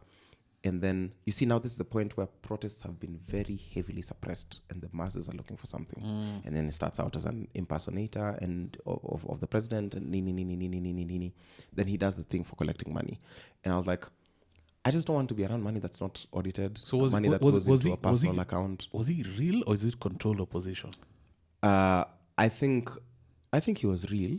It's just that the approach was very iffy. The approach was a typical. Remember, he's a politician through and through. From Campo, he died in 2022. He really sumbuad in KU because the person who beat him in that election was was like a person I knew. So we didn't know what the new model was, and not so many people were open to the new model. And so when he shows up and he does that thing, I keep on telling people in this organization, that guy is hella smart. He's making money, but he's kind of pushing the thing away from what we thought it was going to be. We wanted to keep it a movement and not a political party because we had everything within our power to form a political party. Like, even in that organization, I had so many parties. I had United Green, I had Ukweli, there were a lot, National Reconstruction Alliance. There was a lot of parties. I had even representatives from ODM. And therefore, that happens, and with the whole collection of money and those kinds of things. And people started saying, go and work together. At the time, I didn't align with what he believed in. That's not what I was trying to do. Mel was not trying to do an expose. I didn't believe that an exposition is change. I believe that we could, kind of push it forward. It's fuel. I mean, it's very important. And that's why I would never throw shade on what he was doing. And I was just like, because there's a time, the timing was iffy. We had done like a meeting at some embassy. Remember, we had said we are not going to meet embassies. Yes. Me, I was sent a connect to the embassy, and like I was told someone called this and that will call you from this embassy. I was like, I thought we were not meeting anyone from embassies. And so I realized, hey, Mazi people had been meeting people from embassies. And so after that, and the thing which I would do, if I were to criticize the movement, I would criticize it collectively. I would never mention names. I'd just be like, some of us are this and that. Because I believe that if you're doing work that's for the movement, you could falter in approach, in whatever. But if in principle and the general public believes you're good, bro, I don't believe in whatever. How much money would you guess was used to dilute the movement?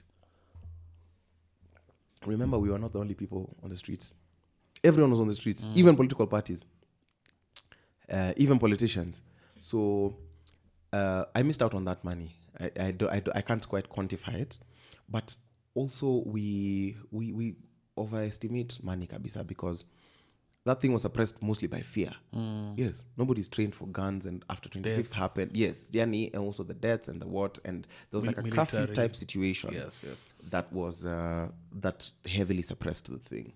But a lot of money was poured, a lot of money exchanged hands. I just have not figured out as many hands. I can only talk about maybe the hands that I saw, like the leftist hands, and I didn't even directly see them, but I keep on going back to this audit thing. I'm like, yes, we want to audit government.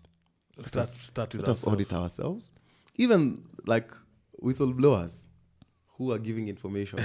Like, is everyone pay for play? We're all prostitutes. We're just selling different parts of ourselves, man. Everyone at some level is pay for play.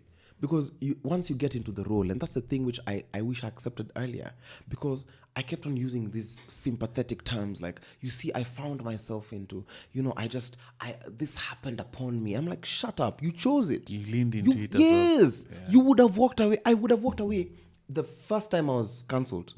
Yes, I would have walked away on 26th. But no, maybe I would have walked away the next time I was getting booed. I was booed in Uhuru Park, by the way. By an entire Uhuru Park. There's boo, Garcia, Toka, Takata. I should have quit on that day. But no, I still... So is it thrill, purpose? Have you found a new career? It's all those things. Because it's a human thing, bro. Once it... I love that honesty. It's a function of both. It's a function of... there's the thrill of it. There's the fame that's coming. There's... Of course, you call it growth. But if you strip it down, it really is the basic things. Because why then don't I just speak it raw? Why do I have to color it in flowery language? Why do I have to appear this kind of way? Because I know that this then appeals to the class. It makes listening. Because I would hear politicians quote what I would say on telly. So I was like, so they're listening. Politicians, again, in my some of my family groups, yeah, guys were posting your videos as this is the next guy. And so there's that, and there's the, and please allow me to just like be, you'll understand why I'm asking for a caveat now. I'm a Luo. I come from a community that has been in opposition for 60 years, bro. Forever, yeah. And consistently, you're hearing stories of how people die. The young men in your communities who rise, they end up dying. And I remember for a very long time, my friends have always been telling me, Tembayo Matembaya, because I've always said, me, I'm one of those people who die before 35. Again, there's the sense of urgency. So at the back, the selfish thing that's pushing me is, before I die, I need to have... And you're representing a whole... done something. A community. So the time this kicks in is now when I'm leaning into ODM. I had for very long isolated myself from that narrative. I did... Remember, there was it was contended. What is this man's tribe? I went to Inoro, I went to like a Kali station, I went to Amasa. Like I would do all these things. And I was everything but Ramogi. And then there's people who are just like, oh, you see... Are you being courted? A guy's courting you. Yes. So now this is the other thing that's happening behind the scenes, where people are kind of stop spotting talent. And that's why I was like, this is hella interesting, because there are people I have met now that I saw on the streets. And I'm like, oh, so why you... Well, there's a very curious thing which someone had told me, some totally different person, as I was getting to meet like the ODM folk. I was like, where? Tumekuokoa sana in Nairobi.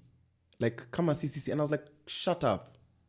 But then I met a person who's like in like top ranks. Yes. And I'm like, I remember you. I've seen you in the back route somewhere. It's like scouting for Yes. the way scouts go to college. Yes. To spot Or like they've been given like very direct orders that uyu asinini. The moment those people figured out I was a jang, they were just like, sort of protect this guy. I'd heard talks about like, oh, CG Baba had been looking for the young people and then we had told him to stay home. We told him, oh, stay away, nini nini. I even like issued a counter statement. He toward a statement, I toward another one in response and said, no, Baba, don't mock us. Don't nini nini nini nini nini nini nini. And I was very hostile against anyone who tried to quote me. Anyone who was not quoting me towards the direction of the movement, I totally dismissed. MPs. I sat down with so many MPs during that time. Did you sit down with Babu? I sat down with Babu. So here's the thing about Babu. I was warned not to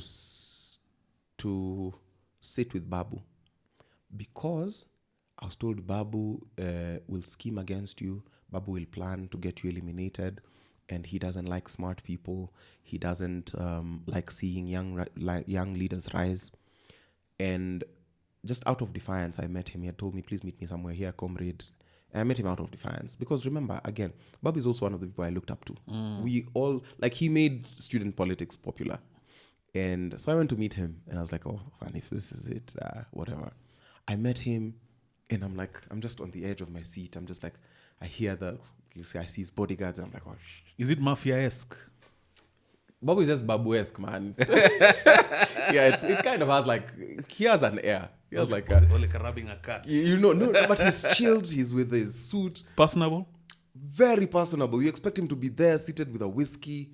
He has a water. It's the most unexpected thing. His phones are consistently ringing. And he's like, yes, nakupigia sasa hivi.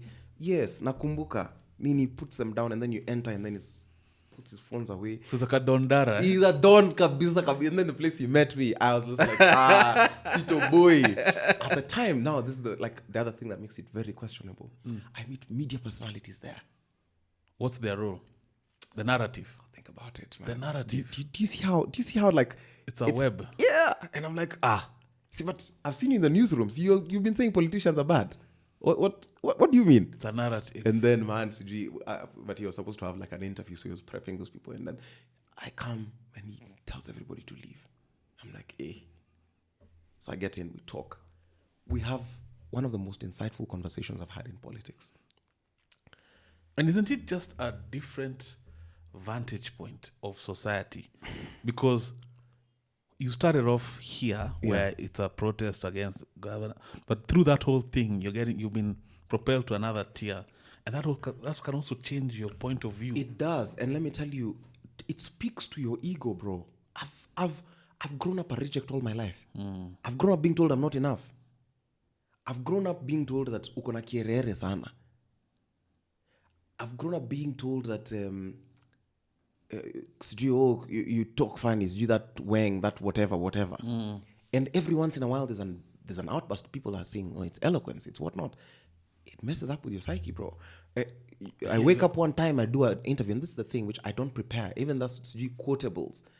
They will just come. You ask me, especially if you ask me a stupid question, I really thrive with stupid questions because give me bangers and whatnot. I wake up, I do an interview that I thought, all the interviews I thought were dead are the interviews that propelled me. It's being reviewed in America. People are saying, is this the young thought whatever? leader? Is this the future of Kenya? I'm like, but I'm like, keep it like this. But then also, you're still too much for the people. You're still not palatable enough. And even and that's why I was saying, I was mad at you guys because I was like, these are people out. I really want to meet these people, and it's. I'm like, oh, not even these ones. I thought these are the guys who would have gotten it, but whatever. So you see, it's a consistent battle of contradictions where the ego and your id is consistently at war. This is the man I'm supposed to be. This is the man even when I met Babu thinking the worst things of him. And I sit down with this man, and remember, protests are happening. Babu does not tell me what side to do. He doesn't for the whole 2.5 hours I sit down with this man. He doesn't tell me anything about what I should do. He just tells me, these are the risks involved. But he goes a step further. This is how you can avoid them. And the risks are there as far as death? Or? Yes. Yes. And he gives me the whole thing and tells me. And these are things he's faced? Yes. And he says that you are going to face them. You're a young man and you are this precipice, and this is definitely going to happen to you. So this is mentorship. Political mentorship. Do you know you've gotten into a room with the mentality that this is a person who's just keeping you here long enough so that you get into a compromising situation? They've told you he's going to bring a woman to lie with you so that you can be accused of defiling her. He's going to spike your drink. He's going to nini. Then I sit, and the thing which I hated about all politicians at the time, they kept on telling me things to do. Tell me, don't fight, do this, go and negotiate. I sit down with this young man, and all he's telling me is, and he asks me, do you have a family? How are you doing this? Please try not to expose them to the internet. Try not to, do you have this? Do this, do that. Don't expose this, don't share this. Avoid talking to people this way, talk to people this other way. And I'm like, what? And he's also playing the long game in that he's seeing an upcoming politician, and he's building an ally in you. And you see the thing which we sat on, and again, Babu is now the first person with whom we discuss selfish desires. He's the first person I sat with this, and I asked them the question, and they didn't give me a bullshit answer. They didn't tell me CGO for king and country. He told me this is the progress. This is when I started. I started as an MP. I vied in 2013. I lost in Westlands, and then I went to Embakasi East. I've done 2 terms, and now I think I can progress in my career. And then we outline it. And he says, unless this is what your journey looks at, we will never be at loggerheads. Yeah. And he tells me, if you do this progression is a safe progression where you can do 2 terms as an MP, you can do 2 terms as a what, and this, and that. And if you position yourself properly, you can end up being at a discussion of like higher levels. So there's nothing like MP then president. The structure is set up. I don't think so, man. I don't, because the system is so well enmeshed. You don't just talk upset it and then just get in. So does he bring up the join ODM conversation at No. this time? He doesn't bring up anyone. He doesn't even bring up himself. He just tells me, you're my little brother. I've seen what you're doing, and you're going to go far. He pays for it. He tells me, shika and ununue mafuta. He feeds me. I'm waiting for the food poisoning to kick in. It doesn't kick. You live there confused. It doesn't kick in. And Babu is the first politician who plugs me on media. Because they come to do an interview and CG, they lacked lights, and he just brought out cars and used his cars as the lighting. And he says there are very many young people who are doing a good job. And I think I was being cancelled or whatever at the time. I'm always going through something. And he says there are very many young people who are doing a good job. Like Kasmuel Mcoure, I've seen is coming up very well and whatever. And he doesn't tell me, oh, please go and talk about me and beat. No. He says, go, you've done a good job. And of course, even within that, there's also his political mileage at play also. Yes, even within that Kasmuel dynamic. But remember, this is when it's paying off. Like, this is the first time I'm talking about Babu in public. I've never talked about Babu, in any forum. Exclusive. Yeah, this is the first time I'm saying that he was there, man. He would call me and say, comrade, naona unapigwa mbaya sana. No, keep your head up. Keep your head up. And so I've interacted with a very, very different kind of Babu, Why? Because I don't want to circle back. Yeah. Since we're here. Yeah. Why is he not being considered? Why does it seem that the natural next thing for him, of course, would be the gubernatorial for Nairobi. But there seems to be some politics of sidelining or betrayal at play. What's that about? Because he's been a loyalist. Yes. No, kabisa. He's fought for the party. Kabisa. He's done all these things that I'm doing. And that's why people are saying, yeah, he was there before you. Don't think you're special. However, I think there are people who use Honorable Raila for clout. And these people, so any crowd you see, especially in Western region or coast sometimes, if you think you sway a crowd, but you're allied to Baba, you hold that crowd in escrow. That is a crowd you hold in trust. It is not your crowd. These people are listening to you. just because Mzee is not here. But Babu has this thing where he has a constituency. He has an actual constituency, man, of people who are also willing to... Yes, that he can just do that real deep beam. And it's confusing for a lot of people, and it's a thing that brews envy. I was telling him the other day, I was with him in Addis, I was telling him, I'm jealous of you. But jealousy is not bad. I'm jealous of you as well. You're one step in the podcasting space. I remember walking in and saying, man, even I can do this, and nini. Jealousy inspires action. But also, it's attainable. You can see what the progress is. But envy is what is the problem. Because envy nilea, I want this place to be burnt. I don't want you to burn it so that I can be better than you. I just want it to be burnt so that it doesn't exist. That's the thing which people are trying to do to Babu within those structures. And are they that threatened? Because Raila has many political sons. You have the Sifunas. Yeah. You have now recently Sakaja. Right. But if you want to look at it like the stepchild and the real child, but was the real child, man? I remember even Juicy was saying, all these other people are illegitimate sons. I'm the legitimate son. And top down, how does Baba consolidate that message to him? Like, yo, how is it not personal? So listen, Baba hasn't said anything.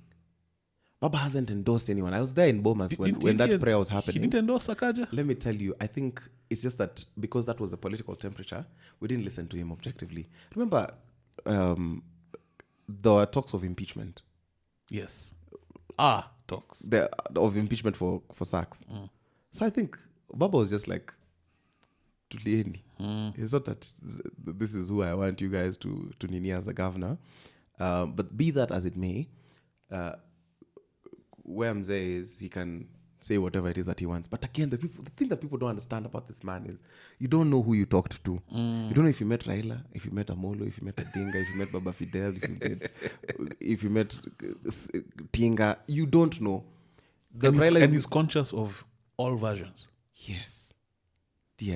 And he has a crazy routine and a very crazy structure, and he's very efficient. I think Baba beats every other politician in this country because he has a very efficient system. A system that allows him to be fully himself while still also being fully not himself. Yes. Like he can play both roles. He can be his authentic self, but also wear a costume. Be a persona. Yes. And so even Babu understands that because he's gone everywhere with Mzee for presidential campaigns. You think he knows the guy? You think Baba is afraid of Babu? Of course not. Yeah, like Baba can say anything to anyone. It's my party, you guys are in. He'll just say, "Hapana, where is Kupei?" And he says things very directly, like a father and a child. Almost. As in, all those people are his children over there. So he'll just say this, and that.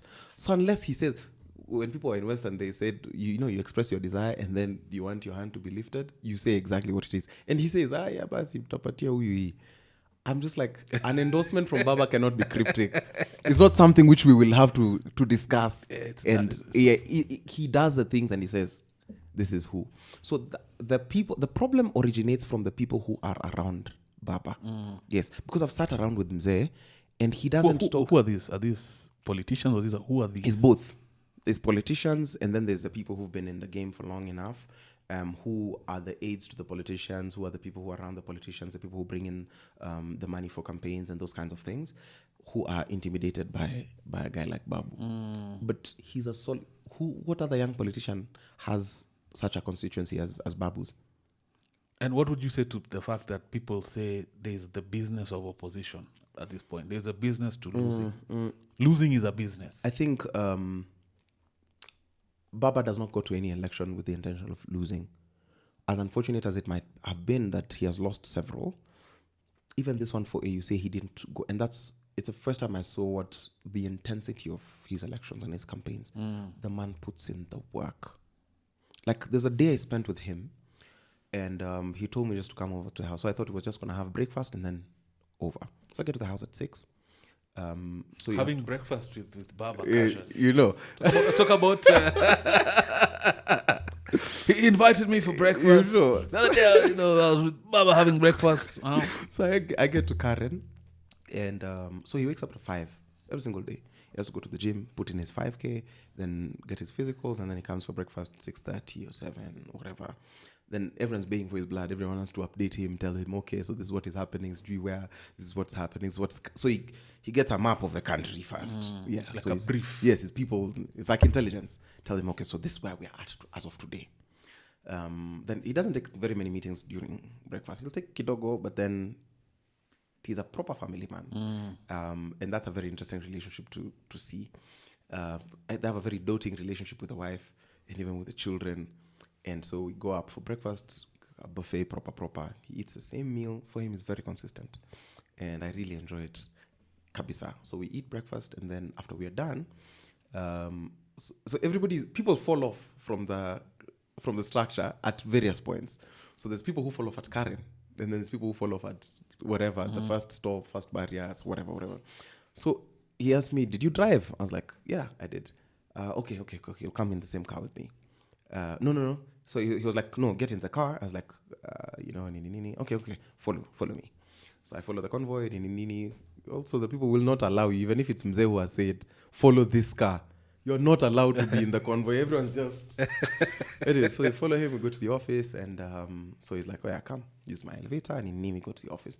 And so now I'm sitting and I'm seeing what a day is like. Because so you see how many people want him in this particular office. He has a couple of offices in this city that he has to attend to. On a daily.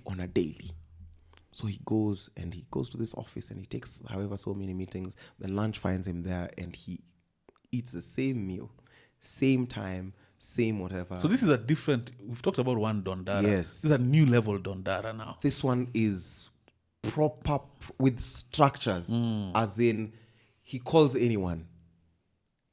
Someone is saying, I need this PA. And nobody misses his calls. Yeah. I mean, Raila calling. And sometimes probably park the plane. The weirdest part is you would find even like top government officials. What are they still coming to look for favors from Mzee? So you're in Gavas, you go to the president. Oh wow, guys with government. Yes, okay. They need to do certain things done, and he's the guy who can get it unstuck. So he's proper, and he has people who are dedicated to all those offices and whatnot. And you go, and then even he consumes media. It was one time, same day. I don't know. He was supposed to go to like a media station. I won't say which one. As when you go to a media station, you go, then you wait, and then you lower the window. The person asks, or if you're known, they're like, oh, it's a Kaz. Okay, sawa, whatever. When Baba goes to that media station, people line up. The staff lines up like this. Gates are opened from the barriers where he it's like comes a president. in, like a proper president. He doesn't go into the newsrooms. He may goes to the CEO's office. And he talks and whatever he does, they're meeting, whatever.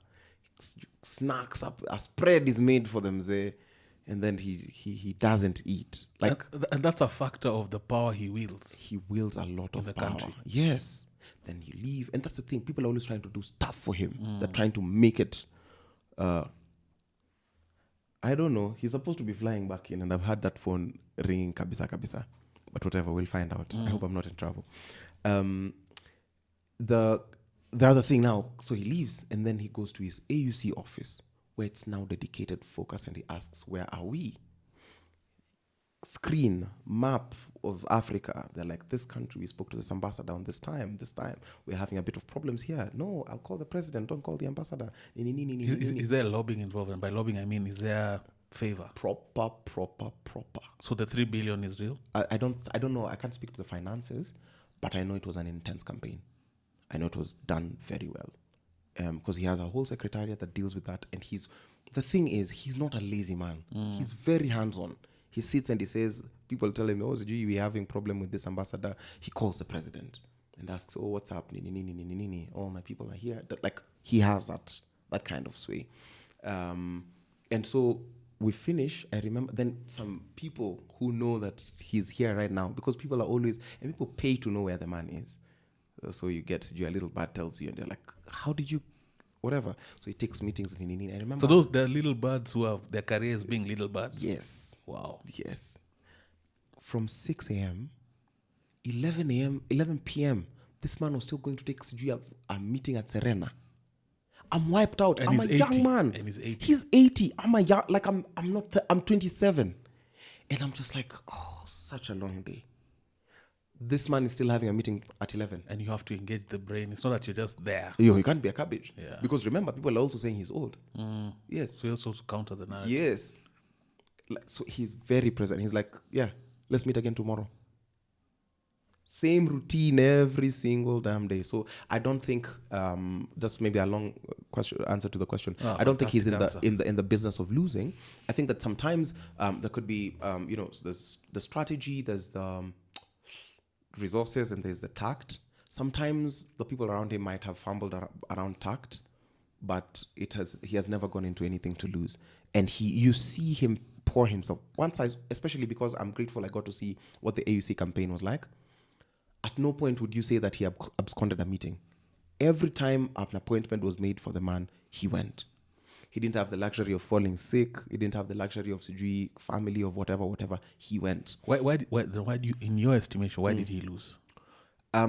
There's several factors, and there's a lot of speculation. Because I just want to, there's several, I'm going to call them prophets for this specific thing. And we'll put them up on the screen. This is Miguna saying he's going to lose. This is this gentleman who's very eloquent. He's called Kitui? There's Mukisa. There's another. Abdehashi. PLO. Yes. All these guys predicted for sure with such surety that he was going to lose. Why is that? Why is that incongruence around him thinking he'll win?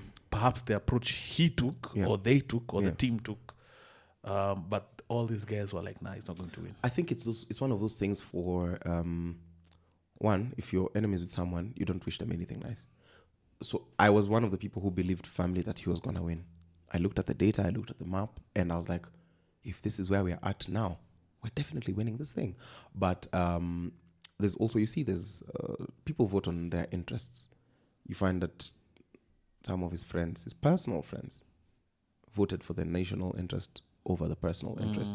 And this could be, I think could be, while I do not want to outmourn the bereaved, but there could be diplomatic blunders that led us to this point.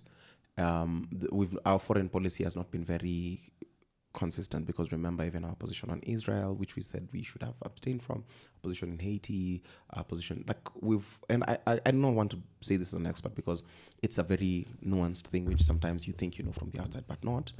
But what about the DRC? Something that keeps being brought up, the DRC, of course. Something that keeps being brought up, which is not even as nuanced as perhaps foreign policy, is just the manner in which the delegation carried themselves in Ethiopia. But remember, Baba traveled very light throughout his campaign. The only time he went big was in Addis, Juicy. What is the dancing in the street before the fact? People are saying, I stand corrected. I got this information off Twitter Spaces. They were saying how guys just didn't carry themselves in a manner that was diplomatic. I let me say, Addis guys had Shinda before the fact. No. Addis was a party. We have to be honest. Addis was a bash in the sense that, remember, everything is happening. Addis is the diplomatic headquarters of Africa. The AUC election was not the only thing that was happening. There's been like summits and whatever. So Addis was full of foreigners. If we're just gonna be honest, everyone was partying in Addis. Guys were having a good time. And even guys from other countries. On whose dime though? On whose money? So remember, now we need to isolate Baba's Addis and Addis generally. Because what was happening in Addis was a totally different thing. Remember, there were also Kenyans there who had gone for other conferences. Remember, there was a thing to do on environment, there was a thing on to do policy, there's what. And then now there was the AUC summit, which now would culminate into an election. A lot of people, you'd be surprised to find that assemblies were given 3 slots each. You would think that counties spent billions on this thing. A lot of people went there on their dime. A lot of people went there on certain connections. The people who even went to Addis by bus. Really? Yeah. The guys who came there by bus, teams from Northeastern. So, it's that thing for the man is so, I think he's influential. Even people almost Kosanad. He was supposed to land Jana.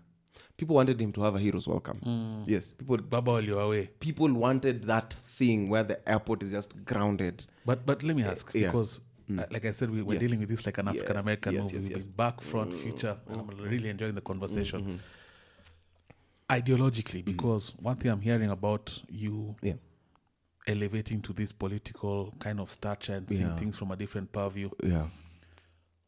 Then ideologically, what was different between ODM and KK? Like for you to now select, Right, it's just right. the opposition thing, or I think ideologically they're not too far removed because the basic need of the Kenyan is the same. Everyone wants good healthcare, everyone wants a good education, everyone wants food in their bellies, everyone wants infrastructure afterwards. It's just the conveners of the vision which differed, because I keep on saying I'm wary of anyone who said that Ruto lied to them. He has been very consistent in his demeanor, he's been very consistent in his politics, he's been very consistent in his means of doing things. So you cannot say that, oh, tulidanganywa. I refuse to buy it. So I think the reason why I leaned into ODM at the time, remember, is it's the only other option I had to go to. I had 3 options, so let me not act as if I didn't have options. I would have gone to ODM, I would have gone to the ruling party, and I would have stepped aside away from this whole thing. and the ruling party, Which is UDA. the narrative around those guys, of course, is money is not. They dish out money. Yes. So were you offered money?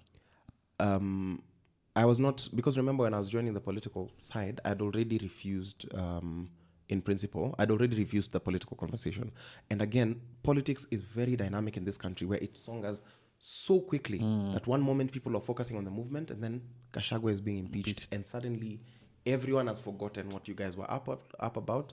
And even if we are calling you to the stations, we are calling you not to discuss the things you are discussing, but we are calling you to come and tell us why you think, whether you think Gachagua should or should not go. And I think I was telling myself that it would be disingenuous for me to seek out the ruling party, because then I would just be... It would have been too divergent from where you started. One, but also two, I didn't... Again, I've not been big on the money. If I wanted the money, I would have said... Because this eloquence can also defend government policy. If I'm going to be honest, there's certain things that this government is doing that could be praised. But I wanted to be in consistency with a thing that was born out of a struggle. So I did an analysis. We sat down with people and I said, let's do the pros and cons of all these parties that we know. A lot of the parties were formed as special purpose vehicles. And the reason why, again, now why Bomas is pivotal, I did not go to Bomas necessarily for anything. I'd gone to Bomas because that week there was a lot of mounting pressure for young people to work together. And they were saying, stop running this different movement over here, and Morara is also running Inject, and these people want to run to do this other thing. You guys need to be together. So I believe that everybody was going to come for the public participation. Once the young people are there, we would have to address the press together, and after addressing the press, we would want to debrief and we would go to sit somewhere together. And then we would say this, and that. So I went to Bomas. For me, it wasn't even about Gachagua. It was about, we are getting a chance to sit together as young people and now see if we can forge our way forward. Why were they so fair to you and so rough on him? So now that's the other thing which I'll explain. I didn't figure Bomas. That didn't happen when I was watching. So I'd not figured Bomas. It's like, for example, if someone comes here at 3, or not at 3, after I've left, and then the public asks him, but why didn't you tell Kasmuel off? Why didn't you tell him the things? No, he just was not there. That was one. But two, they also rough at me. I lost chums and I was finywa, and then I kimbered into... So the Bomas is organized like a circle of sorts. It's a bomb. It's a bomber. It's a bomber. Yeah. That's why the thing is circular. It's just hit me right now. So anyways, so it's a thing and there's a podium and it's gradated, and then there's like a... bombers. It's gradated, and then there's like a kitchen type situation or like a dining room. So I just kimbered in there. Waitresses are there with their phones. They're here and they're to make a patter. So I'm pacing around pretending I'm not scared, but I'm very scared because I got in and some cops were there and they said, umeleta vurugu hapa? Nikamwambia afande, kama ningekuwa nimeleta vurugu mngekuwa mshaona. Leo tumekuja mambo ya public participation nini. I just talked to the cops like human. That's the other thing which also really helped me during protests. I tried to humanize as many people as possible. And once we humanize our politics, that's the time we will get true change. Because if I don't see you as human, then as a matter of Cannot relate. principle, then I should not be on this podcast. Yes, I should cancel you guys and say, My part of my bio description is to humanize the person behind the persona. man, and that's the thing. You're the revolutionary. That tagline, that description is the thing that brings it brings about all the change, because I need to trademark it, eh? yeah, please do, please do. And because sorry, the show that I'm doing called Political Headache, and part of the pillars is to humanize our politics. So that's very beautiful. So the cops said a thing, like, kulingana vile ameingia, amekuja hapa vizuri, peleka huyu na upande ingine. And I was like, I'm grateful, man. There's a person who's come and he walked me towards a place, and there's a babe who saw me from the other side and shout, ndio ule mwingine amekuja kutuharibia mkutano. To vijana washani finya, I've lost some nini, then I kimbia now into the thing. Then I see this guy who was bespectacled. So I'm peeping through the window. Of course, now the door, everyone's baying for the door, but somehow they won't get into the door. There are people who can pass from the podium into this door. Why are they not getting beaten? I look at the podium, everybody I've ever insulted is there. All the Waheshimiwa, all the MCAs, all the Nini, from both divides of the house. And I saw this guy and I started talking to him. He's bespectacled, he has like a nice leather jacket. And I'm like, oh, so what's up, Nini? I just thought he was an MC. And I realized he was an MP from Madare, Oluoch. And we're talking, it's like, you're such a cool guy. Let's take a photo. Where are you going? Were you leaving just now? And Kasema, hey, to be honest, I'm afraid. Those young men out there want to beat me up, and I've already lost a thing. It's like, okay, if you don't want to carry your phones, you could give me your phones. I'll give them to my security. And any other valuables, I give him my phones, AirPods, wallet, quick, fast. I'm like, okay, at least part one is done. But I was like, that's how scared I was, that I was desperate to trust a random person. Was there anything real about what was happening in terms of the participation around? Was there anything genuine? There was. There was, because who are we to determine what's genuine? The people who came to say Gachagua must go outnumbered the people who came to say both of them must go. And that's the way where we cannot be idealistic only in the things that favor us. And I keep on saying that I've always said the politician is the better mobilizer, because we accuse them of spending 500 bob. Because they say, yes, I agree with you in terms of, for sure, that the better mobilizer. Yeah. But some people would say that public participation was to check a box, like in terms of retrospectively. Yes, that we did. We did. However, what prevented us as a citizenry to check our own box? Why wasn't I there? Yes, why weren't we there? That's the thing which I keep on asking people, because I even give some dog whistles. So let me even get to the podium. So this MP says, if you're not in a hurry, just come. And I remember being so afraid. He said, don't worry. We opened the door like this. And suddenly these people who wanted to beat me up are not beating me up. I'm like, what's up, Bana? I realized, maybe I'm not in charge. That was the biggest lesson I learned. That's the day I learned in politics, never walk into a crowd you have not mobilized. Does it feel like Ben says? Do you feel in charge? You are merely adopted the darkness. I'm a huge Bane fan. Me too. Favorite villain of all time. Absolutely love it. So I get in there and I sit into like the podium, and I start talking to this guy. Again, I picked out the biggest guy in the room. I said, I'll befriend this one. He'll help me ward off for people. So I thought he was a bouncer. Turns out he's a really cool MCA guy called Stazo. And Stazo is the guy now who puts me up onto this trajectory. He's the one who even affords me the mic. So MP Oluoch helped me get into this thing. Stazo said, hata unaweza tumia simu hapa. Hapo uko sawa. So then you walk into a crowd and you do not want to be the person who gets egged in a crowd. So I said, naweza songa pale, nataka kusikia watu wanasemaje. I remember going to the wall and asking, Gachagua anabaki ama anaenda? Anaenda! Naruto. Hapo usilete hiyo mambo ya Ruto. Leo tunafanya kazi ya Gachagua peke yake. Bro, I'm in a landmine, remember? The people I insulted are here. But Stazo tells me, hao ni wanasiasa wataelewa. So he tells his friend, uboy anabonga fiti, anabonga kama mse amesoma. Huyu boy ako sawa. Then he introduces me to some of his friends, and then now I meet Lai and whatnot and that kind of thing. But then he talks to the person who was convening it. And so apparently when you get the mic, you would have to chomoka. You go down the stairs, you address the crowd from Mokochini. There's another MP who was on the mic, who was like TJ Kajwang. And he says, he sees me and he's like, it's you. No, come here. So I spoke on that mic up there. So you see, how do you explain to a crowd? First of all, you've not been beaten. And you're not even addressing from down there. You are sat in the podium and you're addressing from that mic which MPs are using. Bro, there's no convincing anyone that CG this was not. But I also looked at it and I said there were several pitfalls. I totally condemn what happened to Morara. It is primitive. I see that's how politics runs in this country, but it shouldn't. Violence should not be meted out on any other person just because of having a divergent view. But we walked in with the same mentality. We said any crowd of young people knows us and likes us. Yeah. Because I even saw him in the videos, like he was looking kind of down, like, oh man. What's your relationship with Morara? Morara is a decent guy. We differ sharply when we're on telly. Arsenal, Chelsea kind of thing. Yes. But eventually, I want him to succeed. Because do you talk behind the scenes? Yes. I watched a Spice interview of you guys recently and I was like, the energy around how you interact with each other has kind of changed. It's more hats off. Right. And this is the thing which I wish more of us could do that. Because then we can be objective.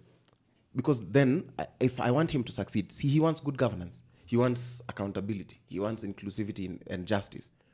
Do I want those things? Yeah. Then I'll tell him, if you're approaching this side, then... And that's the thing. Media stations, and I think they will stop inviting us.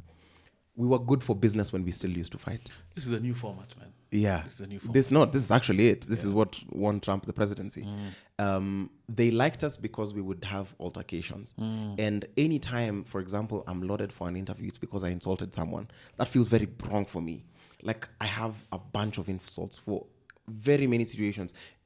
Guys who can think on our feet we can insult anyone or anything, just the same way words roll off. It's just words.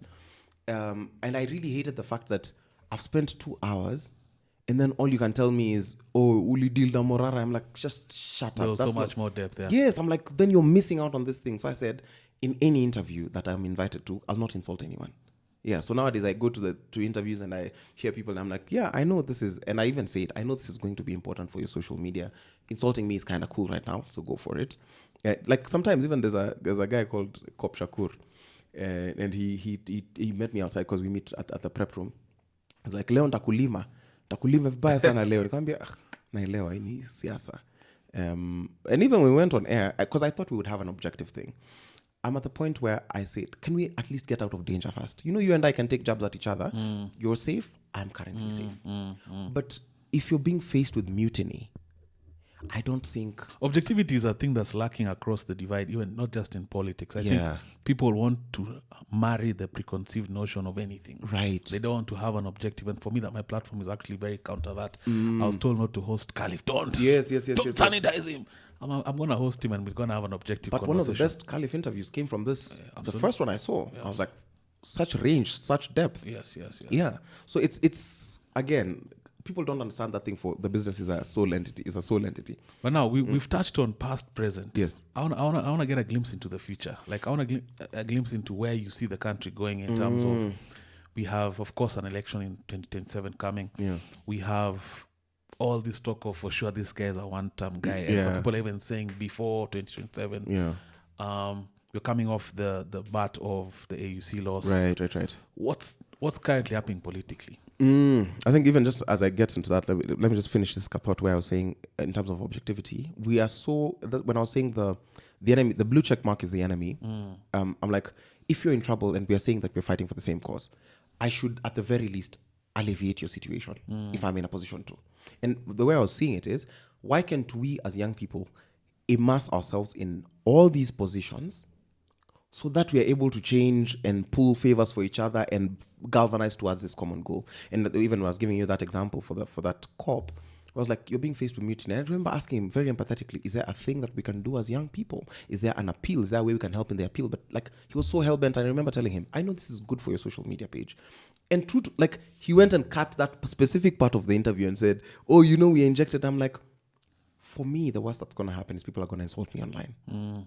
You're facing mutiny. You're a young man like me. And I remember even trying to have that conversation with him after the interview. And I'm just like, why are we just so hell-bent on trying to have one less person in the movement? One less, so that... Because eventually, it does not mean that if I'm out, they're going to crown you. That's a misconception. You see, that's the thing why I'm like, I kept on wondering, why have I been cancelled? This is the 6th time I'm being cancelled. Why aren't they cancelling anybody else? Are you immune to being cancelled? I think right now I am. Are you immune to insults? Have you developed thick skin? Of course, there's a human bit where, okay, this kind of stings, but I've gotten to the point where this thing was a big test on my ego. Of course, it's a thing which is done to my health, where now I have tinnitus. Every once in a while, it's ears are ringing. Yes. And that is very dangerous for a musician because it's one of your worst nightmares. Because it messes up the key you're hearing. And that's how Beethoven went deaf. I have like twitches in my spine, like coming from like I would sleep and now just suddenly just twitch. And if it's just a lot that came from that side. However, going into this thing, present and future with like all these kinds of things, I think ODM now became a home for me. And a lot of the views that I represent politically are party views. And the thing which that does, it gives you camaraderie. Now, if you're in trouble, Raila will hear about it. And if you're part of my team, then we'll ensure you don't. And that's the challenge which I also faced in the streets. A lot of these people had like top-notch lawyers. Some politicians who are aligned to the left who will always come to your rescue. But for me, man, I never had any of those. And the other thing which we will need to audit is the 2022 election. The left is, when I say the left is equally as corrupt as the right, yes, the left is horrible. Like there's this guy who came back to the country. He's rather eloquent. And there were 18 V8s. They didn't have people. He had to take a selfie on top of the of the thing alone. And the shade. You know. No, but actually it's just the truth. And they need to tell us how they spent that money. There are a lot of people who gongered them. There are a lot of parties that suffered. A lot of this, like the parties which should have gotten a bit more, she did not. And people Oshanaed. And you'll see even some of them signed manifestos with Kenya Kwanza.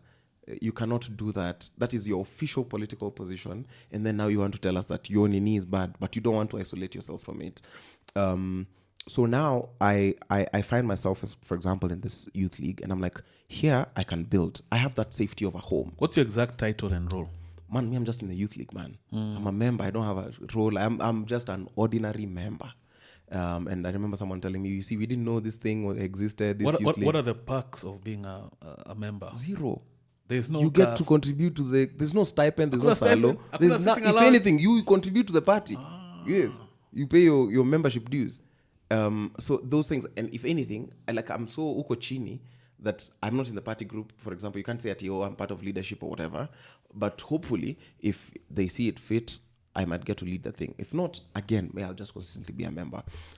So that's the thing I really wish more young people, because if we're still getting into politics one youth at a time, we're never going to get good leaders.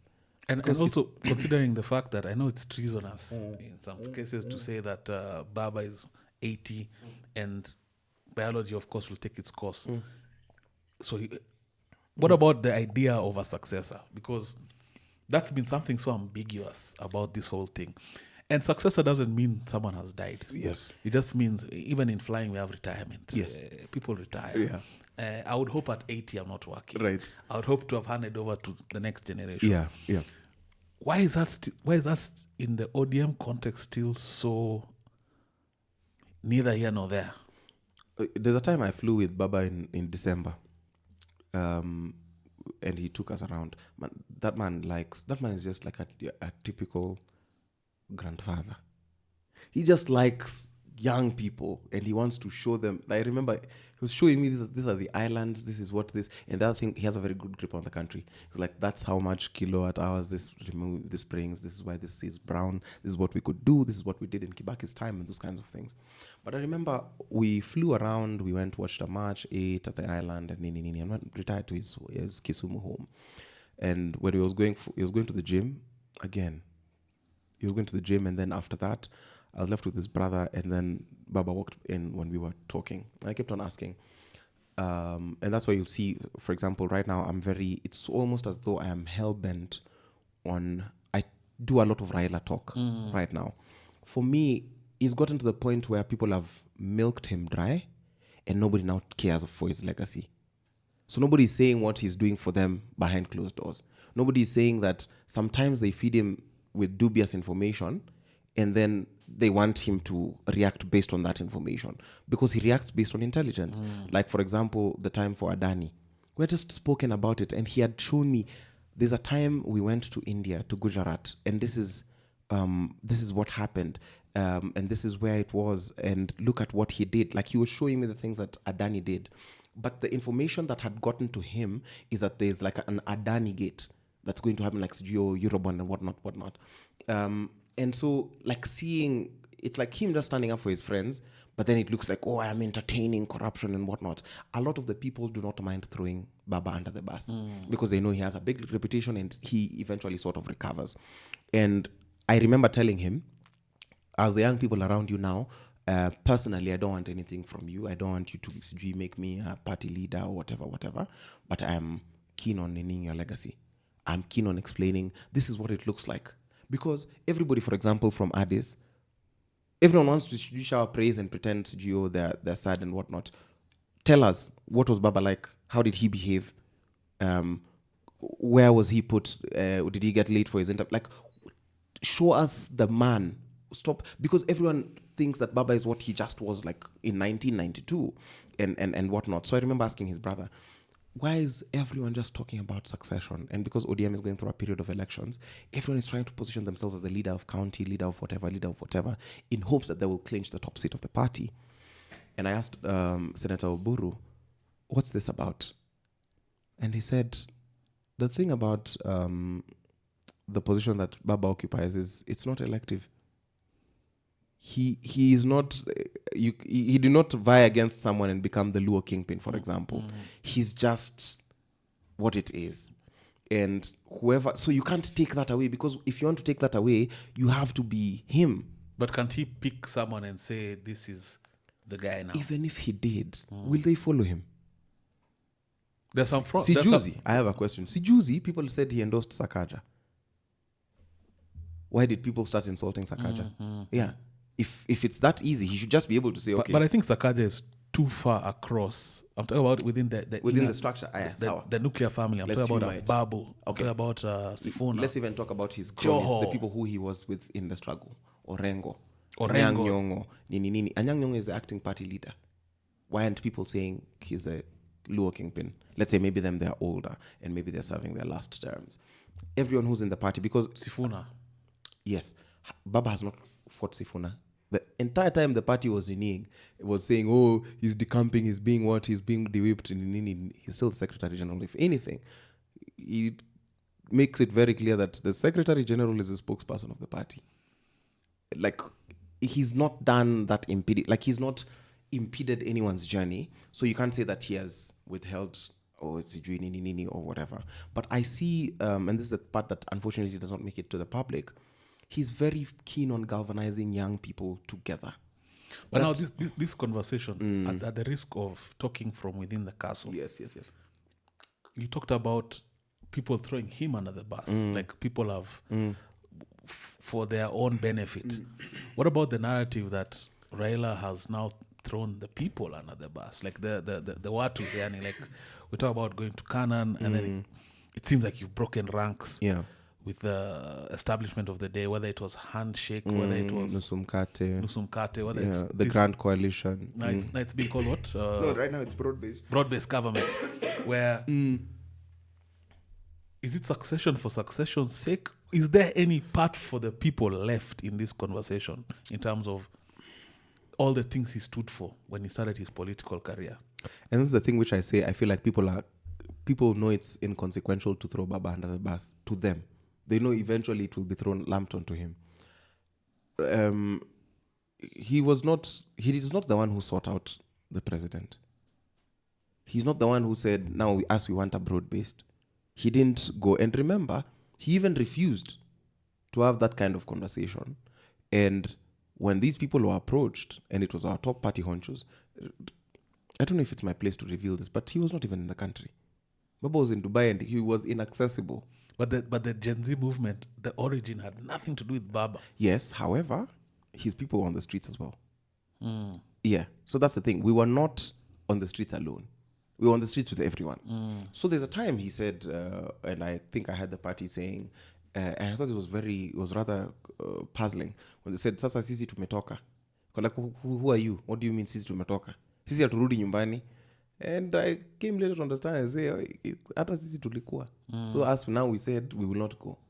We will not, we only supported up until this point when people are saying Ruto must go. And then there's a conversation which I hope that it will come out into light when the people could not agree with the former deputy president who just wanted this empire to fall because of what succession looked like. He would ascend into presidency. And these other people were just like, no, if it falls, we go into a fresh election. I'd say that speculatively when the whole thing was happening around the game that guy was trying to play, and people thought I was full of it, but turned out, I mean, the way the reaction happened and with him going, it's probably true that he had plans around. There was a very, very clear hand that, again, I think maybe these are things I was saying in confidence, but if you're talking to someone for an hour plus, you might end up speaking too much because I'm comfortable. But there was that thing.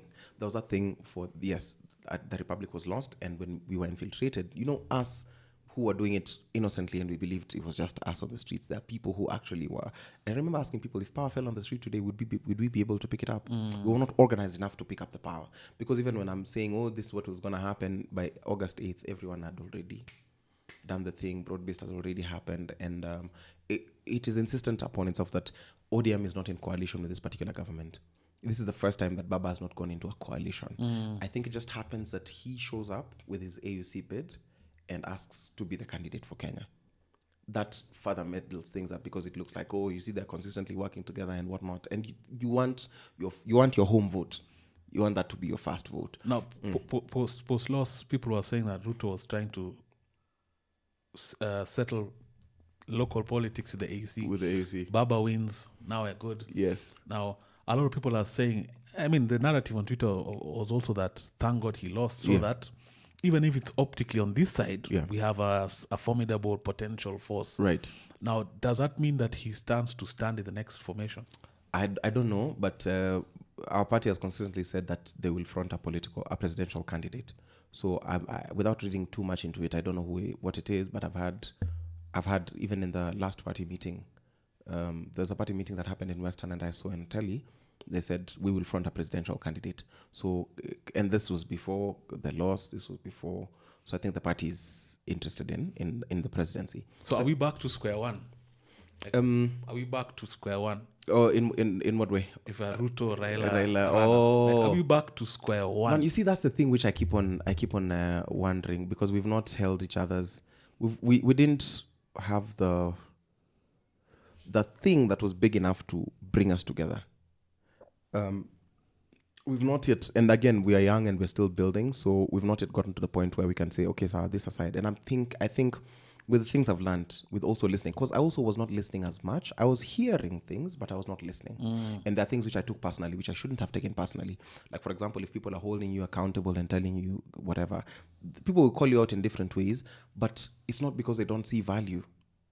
So in my head, I was just like, these people hate me and whatever. And maybe just no one's here to be nice to you. It's just that, we disagree with the approach. We see what you're doing, but that kind of thing.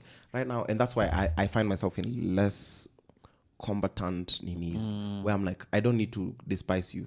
When I sit down with you and this is a title you've said, I won't call you a Kinyangarika. I'll just say, you are a party leader, you are a whatever it is that you're doing, as long as it contributes to the greater good.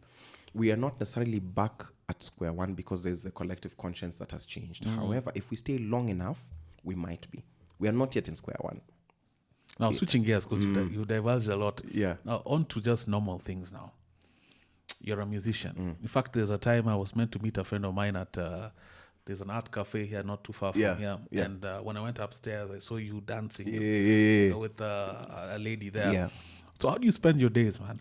What's a Kasmuel day? Hey, Kitambo, it used to be busy. It used to be really cool. I lived quite the life because I used to teach in, I used to do peripatetic teaching. So I was not at this station. I have to be here. I would choose my days. And I really, really traveled because I used to teach in a school in Kajiado.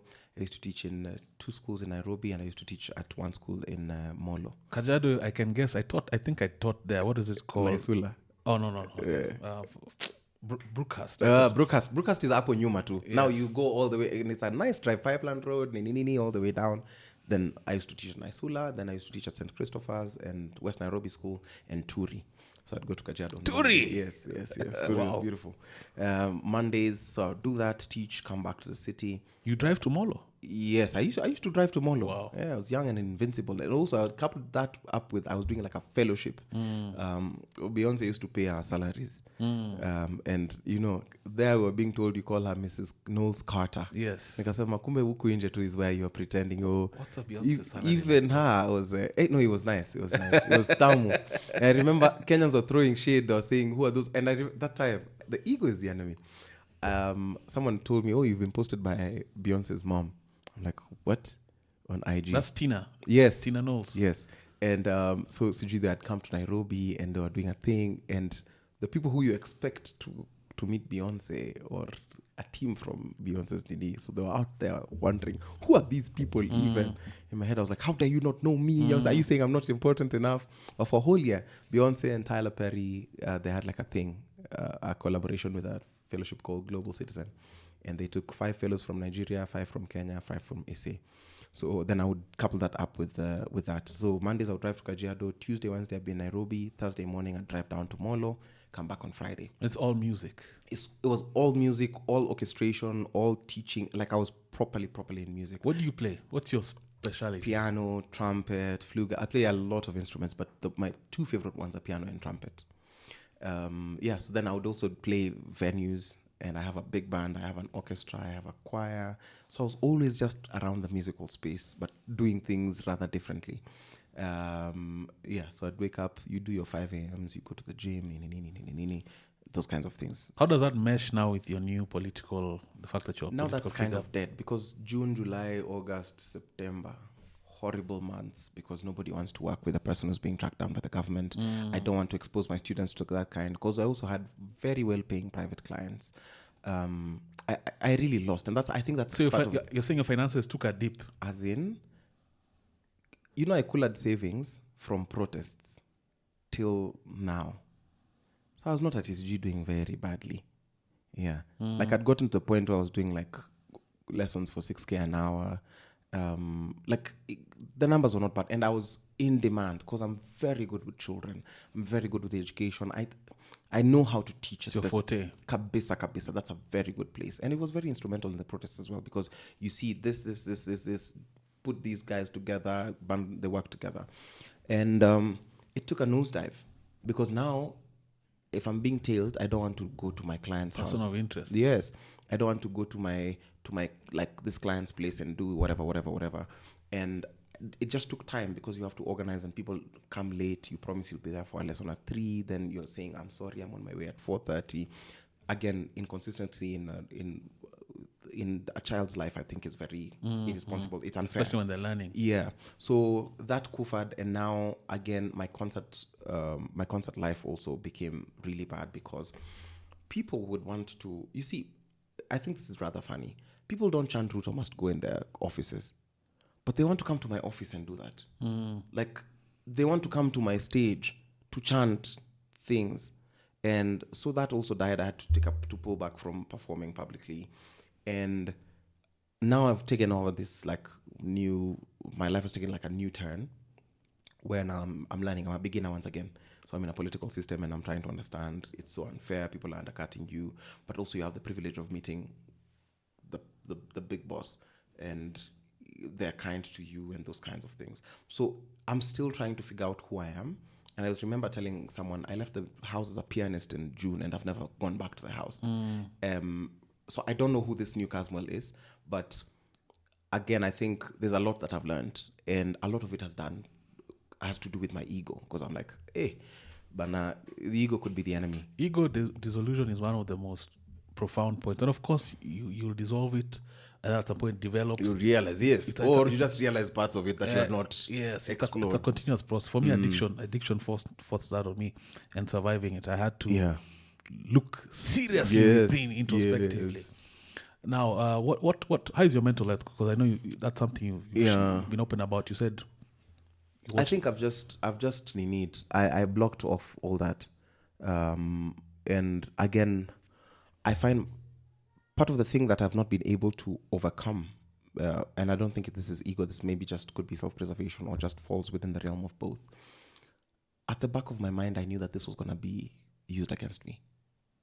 But because I'd shared and I'd hoped that I would make it go away, because then people would say, you see, you're not fit to hold office, or maybe this is what it was. Anytime I would blunder, they would blame it on the whatever and make fun of it, to the point where I saw someone making like fun of it on like primetime news. And I was like, no, that's too low. And that's why I came to say that I think when I came, I said, I'm sorry, that wasn't very proper of me to make fun of like substance abuse, because it's not gentlemanly. Like I could insult you, but there's things which I'm like, I understand what this is. You know, it's different if I'm mocking you from like a different thing, but I'm like, nah, that's not decent. And you see, this is a person who, for example, like she was saying that, and she's part of the people who are like, I feel like were a problem with the left, because she stole some money which was meant for mobilization. She lied. Oh, you see, we were supposed to bring certain people. So that there's a tactic which we had adopted at some point where we realized, hey, protests are too dangerous. So we announced we're going to do a protest on Thursday. We say we are doing a presser for mobilization on Wednesday. And then we walk around town, and then the protest doesn't happen. So that we were like, the cops are found Nini, they think we're mobilizing. So tomorrow they go on the streets at 4 a.m. Nairobi is safer. There's no Nini. So it's still closed. So the protest has happened. But just digressing from that is I felt like, because remember, before then, I was a mental health activist. And I used to call out hospitals and institutions where I just feel like, you guys are just robbing these people of their money. You're just keeping them here so that you can keep the lights on. I know exactly. You know, like that, you're just here. If the client is bawling and they want to still keep using at the facility, they can still I even thought about that on my CTA. Yeah, man. And I remember you're the first person I saw who had that experience, who had talked about it, and I was like, it was so liberating. And I thought, again, you're a very eloquent person. Thank you. It was very it's on my favorites, and I have like maybe 200 favorites over whatever. But so I shied away from talking about it because eventually it will be made a subject of ridicule. But I can say that I've become more resilient, because even the medication that I was hooked on, I have not used for a while. A lot of their side effects have not been there. But I have to know who I am. I need to know what version of Kaz is this, so that I know that here I'm doing badly, here I'm not doing badly. I have not had the chance to truly sit down with myself in silence to introspect, because, you know, every time as a human being, you want to get back at people. You want to show, you know, every time you see people, they are saying, I hope you're suffering. I hope he's suffering. Where is it? He's complaining, he's what? And then every once in a while, I want to post a photo and to tell Mze, can you look into this selfie so that I show them I'm not suffering? My friends, can you show them what we are eating? So it's one of those things and that's the thing which I feel I'm most grateful for. The proving that I am not suffering, or the proving that I am not that thing for this imaginary crowd. Because in Nairobi, I remember after the femicide march, when I was kicked out and booed and whatever, I had people who were willing to fight off everyone for me. They beat up a cop. And I told them, don't touch these women. Do not take me to my car. And nini. In Nairobi, I think I'm CGO. You'd say I'm hated. Then I go to Western, bro. I receive a prince's welcome. I remember I was arrested on 2nd of December because I'd broken presidential protocol. The people heckled everyone from that team. I was dumped somewhere in the bundos. In my head, I'm like, oh, maybe these people think, oh, I'm a bad person. The villagers took photos, gave me fruit, put me on a bike. Then some people were passing with a car. I said, I get into this car. Those people took me to the restaurant which I wanted to go to, free of charge. I went to Kisumu. It's a madness. Everyone's crazy. So it's two worlds, the world in my phone and the world that's out there. And then now the world in my mind. So trying to reconcile and silence these things. But I can say for sure I've gotten a bit more clarity. I can be more objective in my approach, something which I sort of lacked last year. And now I can sit down and say, because my thing about this transition was, I thought it was a very painful thing that as we don't die, as we don't get to taste the rigors of the working poor, eventually we go and protest and we organize in those slums, but we go back to our homes in Karen. We go back to our homes in these leafy suburbs. But then we are depending on them, and we are saying that they are not disciplined. And you want to send them 20,000, and they should not drink that money. They should use all of it for fare. And you are mad at them if they dare, but they dare fall 10 people short. It's kind of it's an unfair way, yeah. Yeah. So I was looking at it and I was saying, man, I will never participate in leading the children of the working poor where I don't see a clear end in mind. Because I'm like, it cannot be that all we're going to do is, we come to the protest. I know I won't get shot. You know you won't get shot because who's behind you. You know you're not going to get shot because Al Jazeera is watching. But my friend in Dreads, then all you're going to do is, we sent 10,000 to the family and sang revolutionary songs along his grave. Pictures. Yes, and then say, may your blood haunt these people. I'm like, they don't need to die. Nobody needs. We Life were late. Is sacrosanct, yeah. Yes, here we affirm the sacredness and the import. We affirm life here, and so I was like, let's just be honest. We got late. We were not well planned, and the politics has sort of overtaken us. Right now, where we are at, we preserve and affirm as much life as we can, while trying to see how much influence we can exert over the system. So that's where I was at, and I think, looking at it as a person, I've recoiled much more in myself. It's a bit lonelier now. It's a bit, it's just a little harder, and it could open gateways to falling back into addiction and whatnot. That's a dangerous part of it, because again, politics is also a very lonely venture. What was your thing of choice? Alcohol. Alcohol and cigarettes. Alcohol is crazy. Alcohol is a madness. And then you see, for me, because the reprieve is instant. And then you see, for me, I'm one of those people who I don't get drunk. I only got drunk once, but then I realized if I drank whiskey, for example, it doesn't show. Yeah, like I could come to you, and as long as you don't hear me heffing, it doesn't show. That's a different version. Wow, for me, whoa. Mine showed. So I remember telling my friends, I was telling a friend of mine, because I found myself in like a bit of a slump last year. And I remember hanging out and saying, I think this is now even very dangerous, because previously I would black out, but I realized that I would go to a place, we'd drink a lot of whiskey, and then I could go back home. I could drive. Active blackouts can land you in prison, because an active blackout is where you're home and guys are coming to your house to tell you, boss, you killed 4 guys driving home. Yes, you did this. You dropped someone off. You threw someone off a building. Yeah. An active blackout is the most dangerous state or maybe I just think I'm not, but I am. You see, but I remember hanging out with I hung out with 2 people, and I called them like a day later, and I'm like, I was very drunk on Saturday. I'm like, what? Yes, that's your. You hung out. You even told us these stories, man. You were telling us about this. Yeah. There are times I've gone to introduce myself to a set of people. Yes, I'm like, boss, we're together, Jan. Yeah. I'm like, you are here telling us stories. Right. You know what you do. Right. I cannot recognize any single of that face. But now, before we move to the last segment, the quick fire. Yeah. What's one thing people don't know about you? Absolutely, like something that's new, like something that would shock my audience. That's been. I don't know. I think people know. I don't know. I thought you were married. I don't know. I don't. I know I'm not married. Is there not a time you referenced your wife? My family, my woman. Yes. Also, there's a lady in your life. Yes. That's to be kept private, I believe. Yes, no, that's what I totally believe. I believe that as well. Sometimes, man, especially if you're very out there, people can be vicious. I agree. I feature my business. I keep it private. Hey, man, I think a lot of things have been. I'm an SDA. You're an SDA.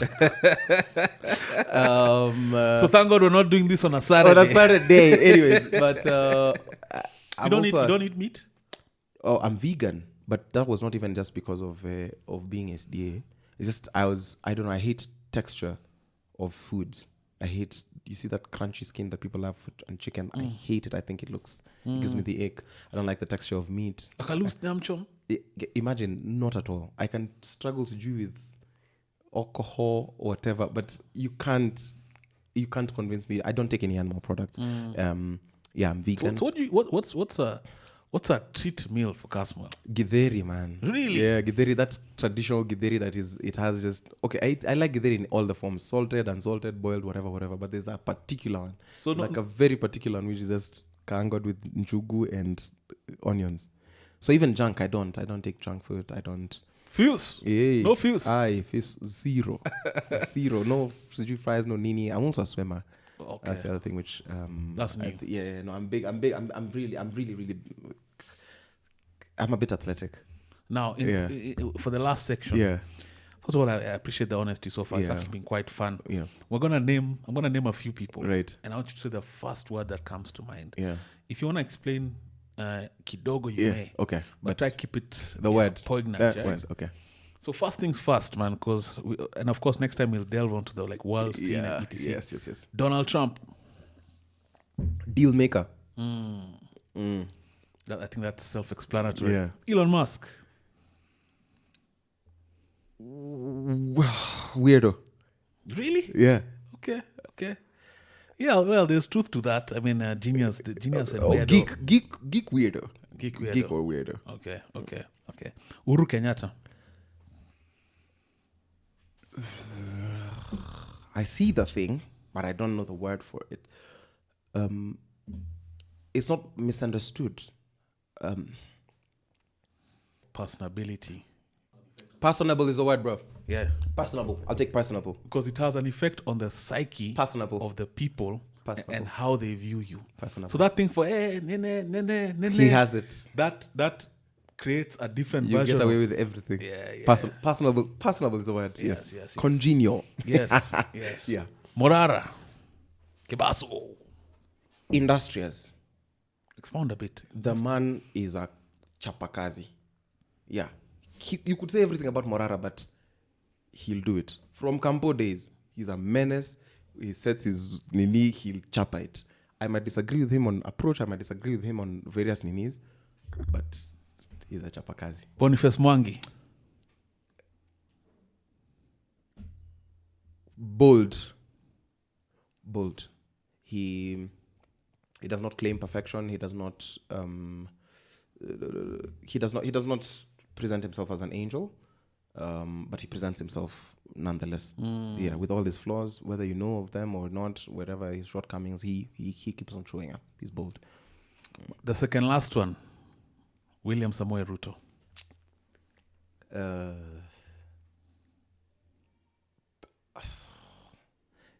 I'm trying to think out of the box. But I would say shrewd. The man knows how to get what he wants, and he's willing to do whatever it takes to get what he wants. Let me throw a curveball for jest purposes, because before we do the last one, Bobby Schmurder. Schmurder. Schmurder. I liked his music in high school. Also, you see, it helped with my esteem because I was kind of struggling with it. But to be told that you look like a celebrity, just last but not least, of course, you know who I'm gonna ask you. Yeah, Baba. I think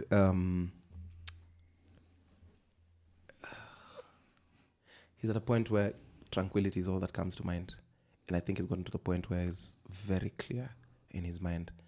I don't know what that means, but he's very clear about certain issues. Because I even see the way he lost, he was very clear. But I feel like tranquil is like a watering down of the word.